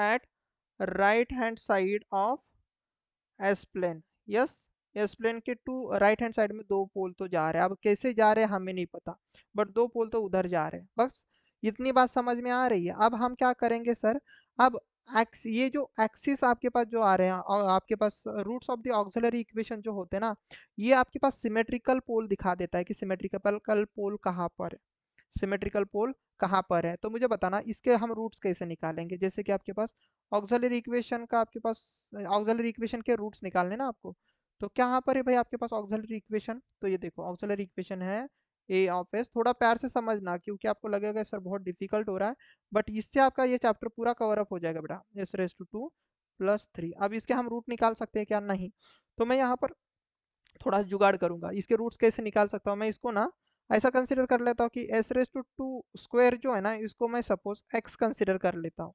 तो मुझे बताओ एस रेस टू 4 जो है ये क्या बन जाएगा, एक्स स्क्वायर बन जाएगा कि नहीं बन जाएगा, राइट। तो इसको मैं ऐसे लिख सकता हूँ 3x² क्योंकि s⁴ मतलब x² +3, एस स्क्वायर को मैं x लिख सकता हूँ +3, तो ये हमारे पास क्या बना बताओ। तो this is nothing but our हमारे पास ये नॉर्मल क्वाड्रेटिक इक्वेशन है ना, जिसमें सभी सभी आपके पास 3 3 है, तो 3 को कॉमन लेके तो मैं उठा ही देता हूँ, सपोज इसके रूट निकालने तो मुझे इज इक्वल टू 0 पुट करना पड़ेगा, तो मतलब x² + x + 1 is equal to 0 बना। तो इसके रूट्स कैसे निकालेंगे, तो इसके लिए तो आपके पास बेसिक सी चीज़ है, ax² + bx + c is equal to 0, इसके साथ कंपेयर करेंगे तो इसके रूट्स क्या मिलेंगे sir, -b ±√b² -4ac divided by आ जाएगा भाई 2a, यही फॉर्मूला होता है ना, तो इसके हिसाब से इसके रूट लाना, तो कितना होगा सर, -b मतलब -1 plus minus under root of कितना हो जाएगा सर, 1 का स्क्वायर 1 -4, 1 मल्टीप्लाई बाय 1, आपको 1 मल्टीप्लाई विथ 1, अब ये आप कर सकते हो 2 मल्टीप्लाई विथ 1 करोगे तो आपके पास यहाँ पर रूट मिल जाएंगे, थोड़ा ध्यान से देखना बस। तो ये क्या बनेगा sir, -1 plus minus under root of, देखो तो ये आ जाएगा -3 डिवाइड बाई 2 आ जाएगा, राइट। तो इसके रूट अगर देखोगे तो आप बोलोगे sir -1/2 plus minus under root of √3/2, या फिर हम बोलेंगे क्या बोलेंगे भाई, ऐसा समझो कि ये अंडर रूट 3 मतलब आप क्या बोलोगे सर, यहाँ पर आ जाएगा जे, तो अंडर रूट 3 डिवाइड बाय 2 आ जाएगा और यहाँ पर हो जाएगा प्लस माइनस। इसका मतलब आपको समझ में आ रहा है क्योंकि मैं क्या बताने की कोशिश कर रहा हूँ, इसका मतलब ये है कि सर अगर हम रूट निकाल रहे हैं, ध्यान से देखना, रूट निकाल रहे तो इसके रूट्स ऐसे जाएंगे। यस, इसके रूट्स ऐसे जाएंगे, जिसमें से ये दो रूट्स आपके पास रहेंगे जो सिमेट्रिकल है। दो रूट अगर हमें देखूँ ओरिजिन से सिमेट्रिकल, जो कि आपके पास -1/2, मतलब एक रूट यहाँ पर चला जाएगा और एक सपोज यहाँ पर। यस, ये दो रूट ऐसे हैं क्योंकि ये ROZ ने बता दिए बेटा, ROZ ने आपके पास ये रूट बता दिए हैं। यस, तो आई थिंक मैं कुछ गलत ही कर रहा हूँ क्या इसमें, क्योंकि स्क्वायर ये x की वैल्यू बनी है और x के अगर मैं फिर से रूट लाऊंगा तो इसमें मैं रूट बना नहीं पा रहा हूँ क्या। यस, इसके रूट लाना तो इसके रूट निकलेंगे, तो यहाँ पर मैंने कुछ गलती की क्या। ऑक्सिलरी इक्वेशन का आपको क्या लेना है, रूट लेना है। तो कुछ मैथमेटिकली गलती कर रहा हूँ मैं, लेट मी थिंक, एक्चुअली मैं कुछ गलती तो नहीं कर रहा हूँ। तो 3 यहाँ पर बीच में आ जाएंगे। यस, तो इस क्वेश्चन में थोड़ा डिफिकल्ट हो जाएगा आपको, तो मैं यहाँ पर कैलकुलेशन, मेरे पास अभी कैल्सी नहीं तो इसलिए मैं अभी छोड़ दे रहा हूँ। बस इतना समझ लो यहाँ पर कि ये सिस्टम, जहाँ पर अभी आपको लग रहा होगा सर ने बीच में क्यों छोड़ा, बिकॉज एक्चुअली बेटा मेरे पास ना अभी कैल्सी नहीं है, तो मैं बिना कैल्सी की ये चीज़ें नहीं कर रहा हूँ अभी, क्योंकि मुझे सेशन को ज़्यादा लंबा नहीं करना है। ओके, तो बस इतना ही रहने दो अभी तक के लिए, फ़िलहाल के लिए। अगर कभी कभी इन फ्यूचर में लगा मुझे तो इससे रिलेटेड कुछ क्वेश्चन और भी लेना है तो मैं ले लूंगा, क्योंकि इसके एग्जैक्ट रूट कहाँ पर लाई करे मैं आपको बता दूंगा। बस इतना समझ लो कि टू साइड चेंजेस है, मतलब दो पोल आपके पास राइट हैंड साइड में है, बस इतना ही है। Yes, getting my point. Okay, चलो नेक्स्ट देख लेते हैं, नेक्स्ट हमारे पास है क्या। ओके, नेक्स्ट हमारे पास चीज़ें है क्या। तो इसके रूट्स अगर आपको निकालना है तो आप कैल्सी पर निकाल सकते हो। एक्चुअली मैं अभी फिर से निकाल के दूं क्या आपको, एक सेकेंड मुझे देखने दो। इसके रूट्स 3 रूट्स निकल जाएंगे, तो ये तो ऐसे ही बनेगा। Suppose just let me try, basically हो क्या हो रहा है क्या, स्क्वायर प्लस इसको सपोज मैं ऐसे कंसिडर कर रहा हूँ, x² is equal to s⁴, तो S X is equal to s⁴ ये कंसिडर करके चल रहा हूँ, तो इस ऑक्सिलरी इक्वेशन को मैं ऐसे लिख सकता हूँ। अब ये 3 मैंने कैंसिल आउट कर दिया तो 1 ही रहेगा, तो x² x+1 is equal to 0। तो इसके रूट आपको निकालने में, आपको कुछ नहीं कर रहा है, बस इतना कर लेना। इसके रूट निकालोगे तो बेटा आपके पास x की वैल्यू एक मिलेगी, एक्स के दो वैल्यू मिलेगी, एक एक्स की एक वैल्यू मिलेगी और एक दूसरे एक्स की वैल्यू मिलेगी, क्योंकि ये क्वाड्रेटिक इक्वेशन है। यस, आप कर लेना, इसमें कुछ ज़्यादा है ही नहीं। तो यहाँ से आपके पास एक्स की जो वैल्यू मिलेगी ना, उसमें आप क्या कर लेना, उसमें ये s² एंड s³ की वैल्यू निकलेगी, तो यहाँ से आपको रियल पोल मिल जाएंगे। एक्चुअली मेरे पास कैल्सी नहीं, इसलिए मैं अभी नहीं निकाल रहा था, तो आप समझ सकते हो, बाकी कुछ नहीं। तो जो पोल मिलेंगे आपको एग्जैक्ट लोकेशन मिल जाएंगे। ओके, तो इतना कर लेना। नेक्स्ट अगर फ्यूचर में कभी मुझे चांस मिला तो इसके क्वेश्चन में ज़रूर आपको कवर अप करा लूँगा, बस कुछ भी नहीं है। ओके, तो वैसे ही आपके पास और एक क्वेश्चन है, देन इस क्वेश्चन को हम सॉल्व कर लेते हैं। क्या बोला है, find the number of pole at imaginary axis. Imaginary axis पर कितने पोल है आपको निकालने हैं। ओके, ये आपको क्या करने भाई, निकालने हैं। And left hand right hand and सभी जगह पर कितने पोल है आपको बताने। तो वैसा ही क्वेश्चन है मेरे हिसाब से, तो चलो हम इसमें ट्राई करके देखेंगे। तो इसमें भी आपको क्या करना है, RH क्राइटेरिया लगाना है, बाकी कुछ भी नहीं है। कैरेक्टरिस्टिक इक्वेशन आपको दिया हुआ है, देन या फिर मैं आपके लिए रखता हूँ ये क्वेश्चन। चलो, इसके आगे कुछ है ही नहीं ना, शायद से इसके आगे भी क्वेश्चन है, बट अभी सेशन बड़ा हो चुका है, तो और ये बाकी वाले क्वेश्चन है।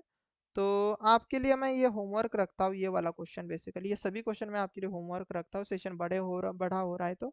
And this one is also your homework question, आप सॉल्व कर लेना, कहीं पर दिक्कत आई तो मुझे बता देना। ओके, एंड उसके साथ साथ मैं आपको यहाँ पर और एक चीज़ बता दे रहा हूँ, और वो चीज़ ये है कि मैं आपको यहाँ पर दे रहा हूँ एक कंसेप्ट, और वो एक कंसेप्ट मैं आपको यहाँ पर बता देता हूँ। सपोज आप सिस्टम स्टेबल कैरेक्टरिस्टिक इक्वेशन को देख के आप अनस्टेबल मतलब अनस्टेबल है या तो आप प्रेडिक्ट कर सकते हो, स्टेबल है कि नहीं, तो आप कैरेक्टरिस्टिक टेबल लगा कर देखना, RH क्राइटेरिया लगाना देना, राइट हैंड साइड में कितने पोल जा रहे हैं, इससे भी आप देख सकते हो। बट मैं आपको ना एक कैरेक्टरिस्टिक इक्वेशन को ऑब्जर्व करके भी सिस्टम अनस्टेबल है आप सीधा सीधा बोल सकते हो, वो कैसे मैं आपको बता रहा हूँ। फॉर एग्जाम्पल आपके पास 2x² x नहीं लेंगे, s लेंगे, थोड़ा ध्यान देना, बस लास्ट के 2-3 ही मिनट में ले लूंगा, 5 या 10 मिनट ऐसा समझ लो। तो s⁻² सपोज 4 है, प्लस आपके पास 3s⁻² सपोज 3 है, प्लस आपके पास 3s⁻² सपोज आपके पास 2 है, और यहाँ पर सपोज 3 नहीं है, अभी मैं थोड़ा नंबर और लेता हूँ, सपोज 6s है और यहाँ पर सपोज आपके पास 4 है, 3 ही क्यों लिख रहा हूँ मैं आज, इज इक्वल टू 0। ऐसा अगर आपके पास कैरेक्टरिस्टिक इक्वेशन है, कैरेक्टरिस्टिक इक्वेशन, थोड़ा ध्यान देना, अब काम की चीज बता रहा हूँ, कैरेक्टरिस्टिक इक्वेशन है तो इसको बोला जाता है बेटा स्टैंडर्ड कैरेक्टरिस्टिक इक्वेशन। इसको क्या बोला जाता है, स्टैंडर्ड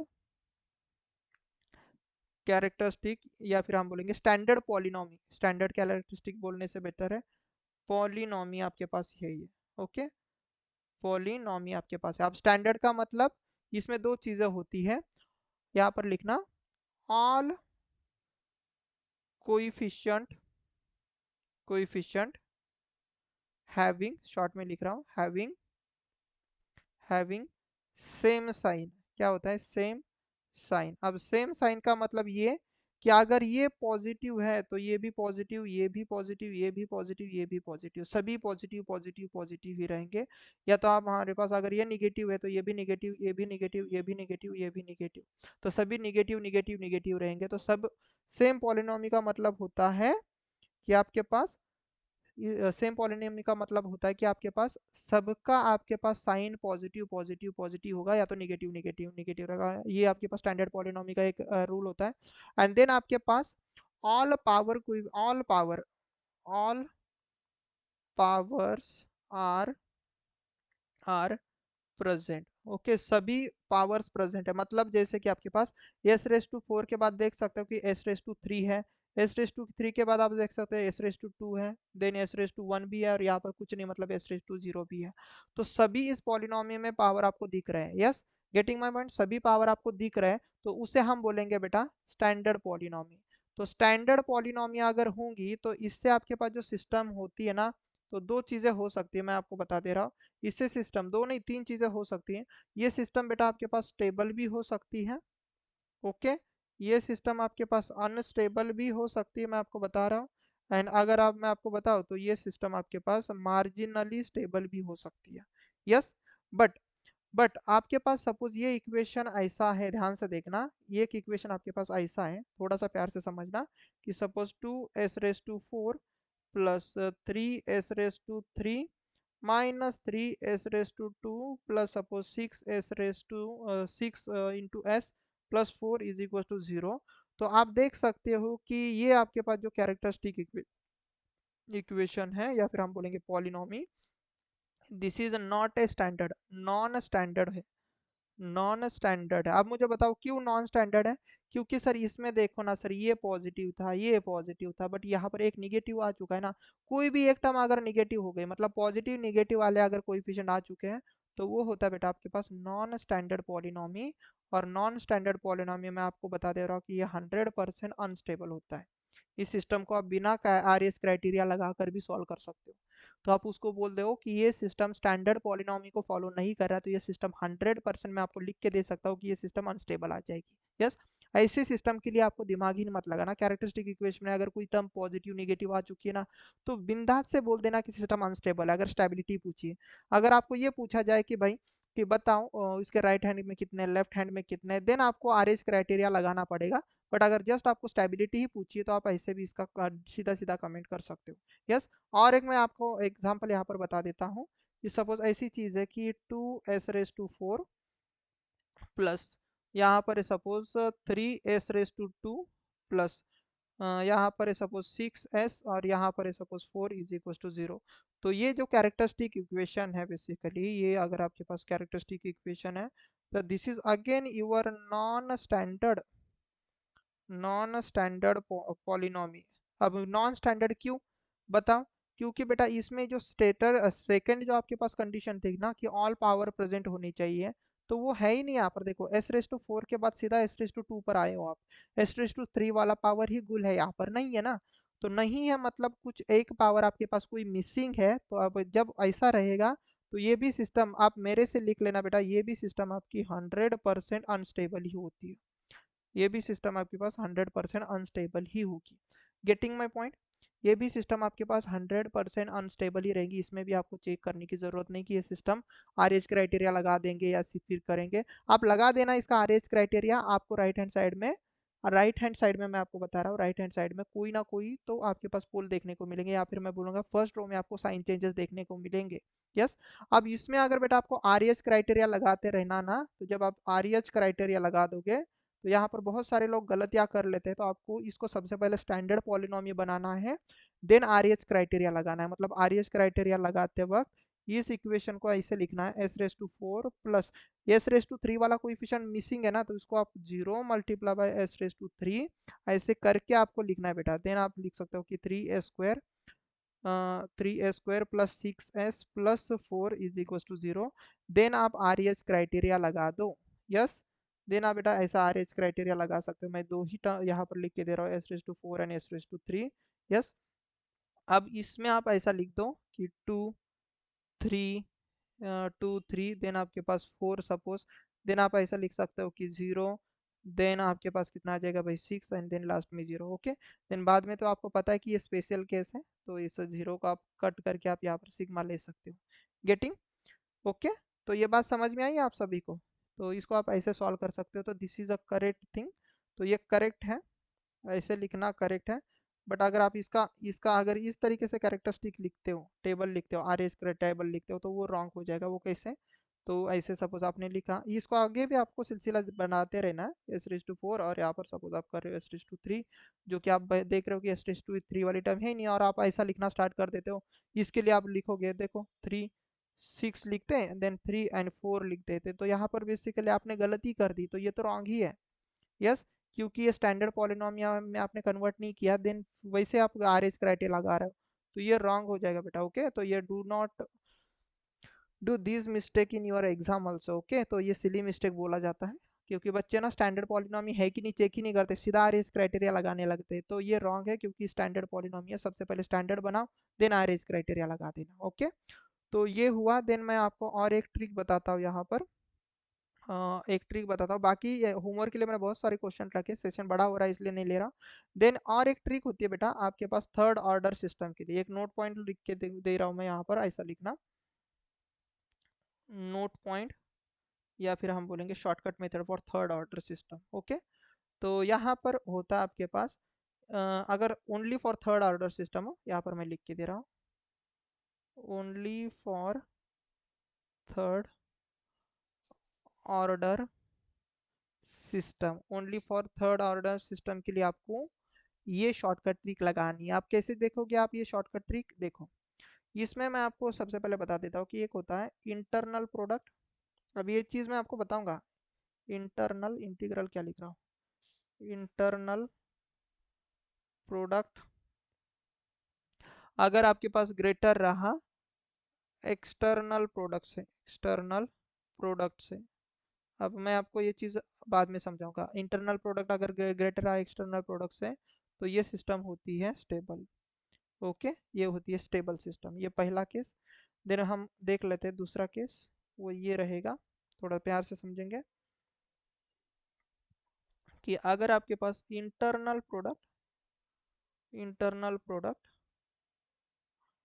प्रोडक्ट अगर आपके पास बराबर रहा एक्सटर्नल प्रोडक्ट से, एक्सटर्नल प्रोडक्ट से, तो ये सिस्टम कहलाती है आपके पास कौन सी? इसे हम बोलते हैं मार्जिनली स्टेबल सिस्टम, एमएस मतलब मार्जिनली स्टेबल सिस्टम। और एक टर्म और होती है जिसे हम बोलते हैं इंटरनल प्रोडक्ट प्रोडक्ट अगर आपके पास लेस हो जाता है एक्सटर्नल प्रोडक्ट से। ओके। एक्सटर्नल प्रोडक्ट से, तो ये सिस्टम कहलाती है आपके पास अनस्टेबल। क्या बोला जाता है? अनस्टेबल। अब ये कैसे देखेंगे हम इंटरनल एक्सटर्नल प्रोडक्ट? तो जैसे कि आपके पास suppose a into S raise to 3 है, plus b into S raise to 2 है, और यहाँ पर suppose c into S raise to 1 है, और यहाँ पर suppose d is equal to 0। तो ये थर्ड ऑर्डर ना, देखो, और ये सिस्टम स्टेबल है कि नहीं है, तो हम सभी तो टर्म होनी ही चाहिए, मतलब ए बी सी डी सभी चीज़ें होनी चाहिए, और पावर भी डिसेंडिंग ऑर्डर में होना चाहिए, मतलब S raise to 3, S raise to 2, S raise to 1, और यहाँ पर कुछ नहीं, मतलब एस रेस टू 0। यस। ऐसी चीज़ें रहेंगी तो ओके। तो इसमें ये जो टर्म होता है ना, ये बी इंटू सी, तो इसे बोलते हैं हम internal product. Yes. Internal product, B into C internal product. Yes. And इसमें अगर मैं ए इंटू डी लूंगा, ए इंटू डी लूंगा तो इसको बोला जाता है एक्सटर्नल प्रोडक्ट। ओके, तो आईपी अगर यहाँ पर देखोगे तो that is B into C, and E into P देखोगे, ई इंटू पी देखोगे that is A into D. अब इन दोनों का जो भी नंबर आएगा उसको कंपेयर करके आप स्टेबिलिटी सीधा सीधा बोल सकते हो। तो ये शॉर्टकट ट्रिक होता है, याद रखना। ओके, तो आई थिंक इससे रिलेटेड मैंने एक छोटू सा क्वेश्चन लिया हुआ है, तो उसको हम देखेंगे कि इसका क्वेश्चन क्या हो सकता है। तो जैसे कि इसे हम बोलते हैं बेसिकली, इस टॉपिक को बोला जाता है कंडीशनल स्टेबिलिटी। कंडीशनल मतलब के की कुछ वैल्यू पर ये सिस्टम स्टेबल होता है, कुछ वैल्यू पर अनस्टेबल होता है। जैसे कि अगर आप देख सकते हो सिस्टम का कैरेक्टरिस्टिक इक्वेशन दिया गया है, लास्ट क्वेश्चन है s⁻³ plus 14 into S square plus 56 into S plus के इज इक्वल टू 0। ये आपके पास सिस्टम दी गई है, और देखो उन्होंने ये बोला है कि ये सिस्टम कैसी है, स्टेबल है। सिस्टम कैसी है आपके पास, स्टेबल है। अब सिस्टम स्टेबल है और ये थर्ड ऑर्डर सिस्टम है, तो हम यहाँ पर शॉर्टकट लगा सकते हैं ना। और शॉर्टकट क्या बोलती है स्टेबल सिस्टम के लिए, अभी अभी हमने देखा सर, इंटरनल प्रोडक्ट हमारे पास एक्सटर्नल प्रोडक्ट के बराबर होना चाहिए। किसके बराबर होना चाहिए, एक्सटर्नल प्रोडक्ट के बराबर होना चाहिए अगर सिस्टम स्टेबल है तो। यस, स्टेबल सिस्टम है तो यस। और हमारा इंटरनल प्रोडक्ट अगर बड़ा रहेगा एक्सटर्नल प्रोडक्ट से तो सिस्टम सिस्टम स्टेबल होने के लिए कंडीशन बोली है उन्होंने। ओके, ये बराबर होना चाहिए स्टेबल के लिए। क्या बोला है, सिस्टम इज स्टेबल। ओके ठीक है, सिस्टम स्टेबल करनी है। तो मैंने यहाँ पर कुछ गलत कर दिया क्या, लेट मी चेक। बेसिकली मैंने शायद से कुछ गलत वाला पढ़ा दिया क्या। यस, मार्जिनली स्टेबल नहीं तो बराबर, ये मार्जिनली स्टेबल बोला और ये स्टेबल बोला है, सही तो है। यस, तो इंटरनल प्रोडक्ट हमारे पास बड़ा होना चाहिए। मैंने यहाँ पर ही गलती कर दी, बेसिकली यहाँ पर बड़ा होना चाहिए। Okay, internal product. Okay fine, चलो अब मुझे बताओ इसमें ये दोनों का प्रोडक्ट है आपके पास, इंटरनल प्रोडक्ट है कि नहीं है, राइट। तो ये आईपी होता है ना, और एक्सटर्नल प्रोडक्ट बताओ कौन है। एक्सटर्नल प्रोडक्ट इसका कोएफिशिएंट कुछ नहीं, मतलब ये 1 रहेगा और 1 मल्टीप्लाई विथ इसके करेंगे, तो this is your external product. तो मुझे बताओ, तो इसको हम क्या बोल सकते हैं। तो आईपी कितना बनेगा, तो आईपी बनेगा सर हमारे पास 14 मल्टीप्लाई बाई 56, एंड एक्सपी कितना बनेगा, ये तो एक्सपी बनेगा आपके पास सर के मल्टीप्लाई विथ 1, दैट मीन्स अ के, राइट। तो हम क्या बोलेंगे बताओ, तो हम यही बोलेंगे ना कि सर इसका नंबर कितना आएगा। तो let me multiply this to number. तो जस्ट अ मिनट, मुझे बस कैलकुलेटर ओपन करने दो। तो कितना होगा ये, 14 मल्टीप्लाई बाय 56, तो कितना आ रहा है भाई ये, तो ये हो रहा है 784, राइट। तो ये चीज़ हमारे पास जो बनी है इंटरनल, एंड ये आपके पास के का ये, तो मतलब के अगर सपोज मैं इंटरनल प्रोडक्ट बड़ा ले रहा हूँ, यस, इंटरनल प्रोडक्ट अगर मैं सपोज बड़ा ले रहा हूँ किससे, एक्सटर्नल प्रोडक्ट से। Internal product is greater than external product, तो इंटरनल प्रोडक्ट बड़ा मतलब कौन, 784 में बड़ा ले रहा हूँ इससे। तो इस सिस्टम ये सिस्टम क्या कहलाएंगे हमारे लिए, ये स्टेबल कहलाएंगे ना, स्टेबल कहलाएंगे ना। यस, तो सिस्टम हम बोलेंगे ना कि इससे अगर हमारे पास के छोटा रहता है, के छोटा किससे रह रहा है सर, 78.4 से अगर छोटा रहता है तो हम बोलेंगे सिस्टम स्टेबल है। बट छोटा मतलब कितना छोटा हो सकता है, this is a very important, छोटा मतलब कितना छोटा हो सकता है। तो के की वैल्यू हम ऐसे ही लेंगे ना, तो जो हमारे पास पॉजिटिव नंबर होनी चाहिए, ध्यान से सुनना, के की वैल्यू पॉजिटिव होनी चाहिए। क्यों, क्योंकि अगर के की वैल्यू निगेटिव हो गई, मतलब सपोज के की वैल्यू -1 ले ली, तो ये तो स्टैंडर्ड पॉलिनोमियल को ही फॉलो नहीं करेगा, और ना नहीं फॉलो करेगा तो सिस्टम तो अनस्टेबल हो जाएगी। यस, मतलब के की मिनिमम वैल्यू मैं बता रहा हूँ, तो के की मिनिमम वैल्यू आपके पास 0 से बड़ी हो जाएगी। क्यों, के की मिनिमम वैल्यू 0 से बड़ी, क्यों, क्योंकि आपको के एक पॉजिटिव नंबर भी रखना है, एंड इस 784 से भी छोटा रखना है। ध्यान से देखना, 784 से भी छोटा रखना है, बट 0 से बड़ा भी रखना है, क्योंकि आपको पॉजिटिव रखनी चीज़ है। इसीलिए हमारा के किसके बीच में लाई करेगा सर, 0 से लेके 784 के बीच में। तो इस केस में के की कोई भी वैल्यू ले लो तो आपकी सिस्टम स्टेबल रहेंगे। तो इस वाले चीज़ को बोला जाता है marginally stable system. Okay, marginally marginally इसको, सॉरी, इसको बोला जाता है कंडीशनली स्टेबल। मार्जिनली मैं क्या बोल रहा हूँ, ऐसे वाले क्वेश्चन को बोला जाता है कंडीशनली स्टेबल सिस्टम। कंडीशनली मतलब एक कंडीशन पर ये सिस्टम स्टेबल है कि के की वैल्यू इसके बीच में रखोगे तभी ये सिस्टम स्टेबल रहेगी। अदरवाइज इस कंडीशन के बीच में आप बोलोगे, अदरवाइज के की किसी भी वैल्यू के लिए, जैसे कि अगर मैं बात करूँ के की वैल्यू -1 -2 -3, तो इस सिस्टम इसके लिए आपके पास सिस्टम अनस्टेबल रहेगी। यस, इस रेंज के बाहर।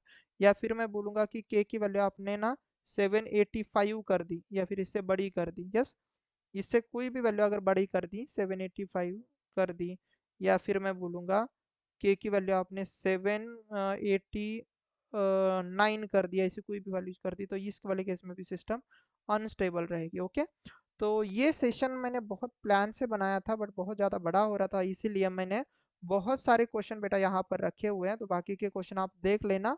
यस, एंड वो जो मैंने ऑक्सिलरी इक्वेशन वाला पोल की बात की थी, तो वो उसको मैं बाद में डिस्कशन करूंगा कभी अगर मुझे टाइम मिलता है, तो क्योंकि आज का सेशन बहुत बड़ा हो चुका है।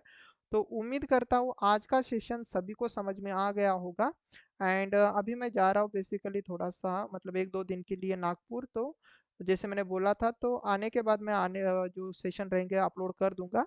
तो उम्मीद करता हूँ आज का सेशन सभी को समझ में आ गया होगा। अगर सेशन समझ में आया है और सभी को अगर अच्छा लगा है, तो हमारे यूट्यूब चैनल को आप कर दो भाई सब्सक्राइब, सो दैट आने वाले हर एक वीडियो का नोटिफिकेशन आपके लिए बना रहेगा।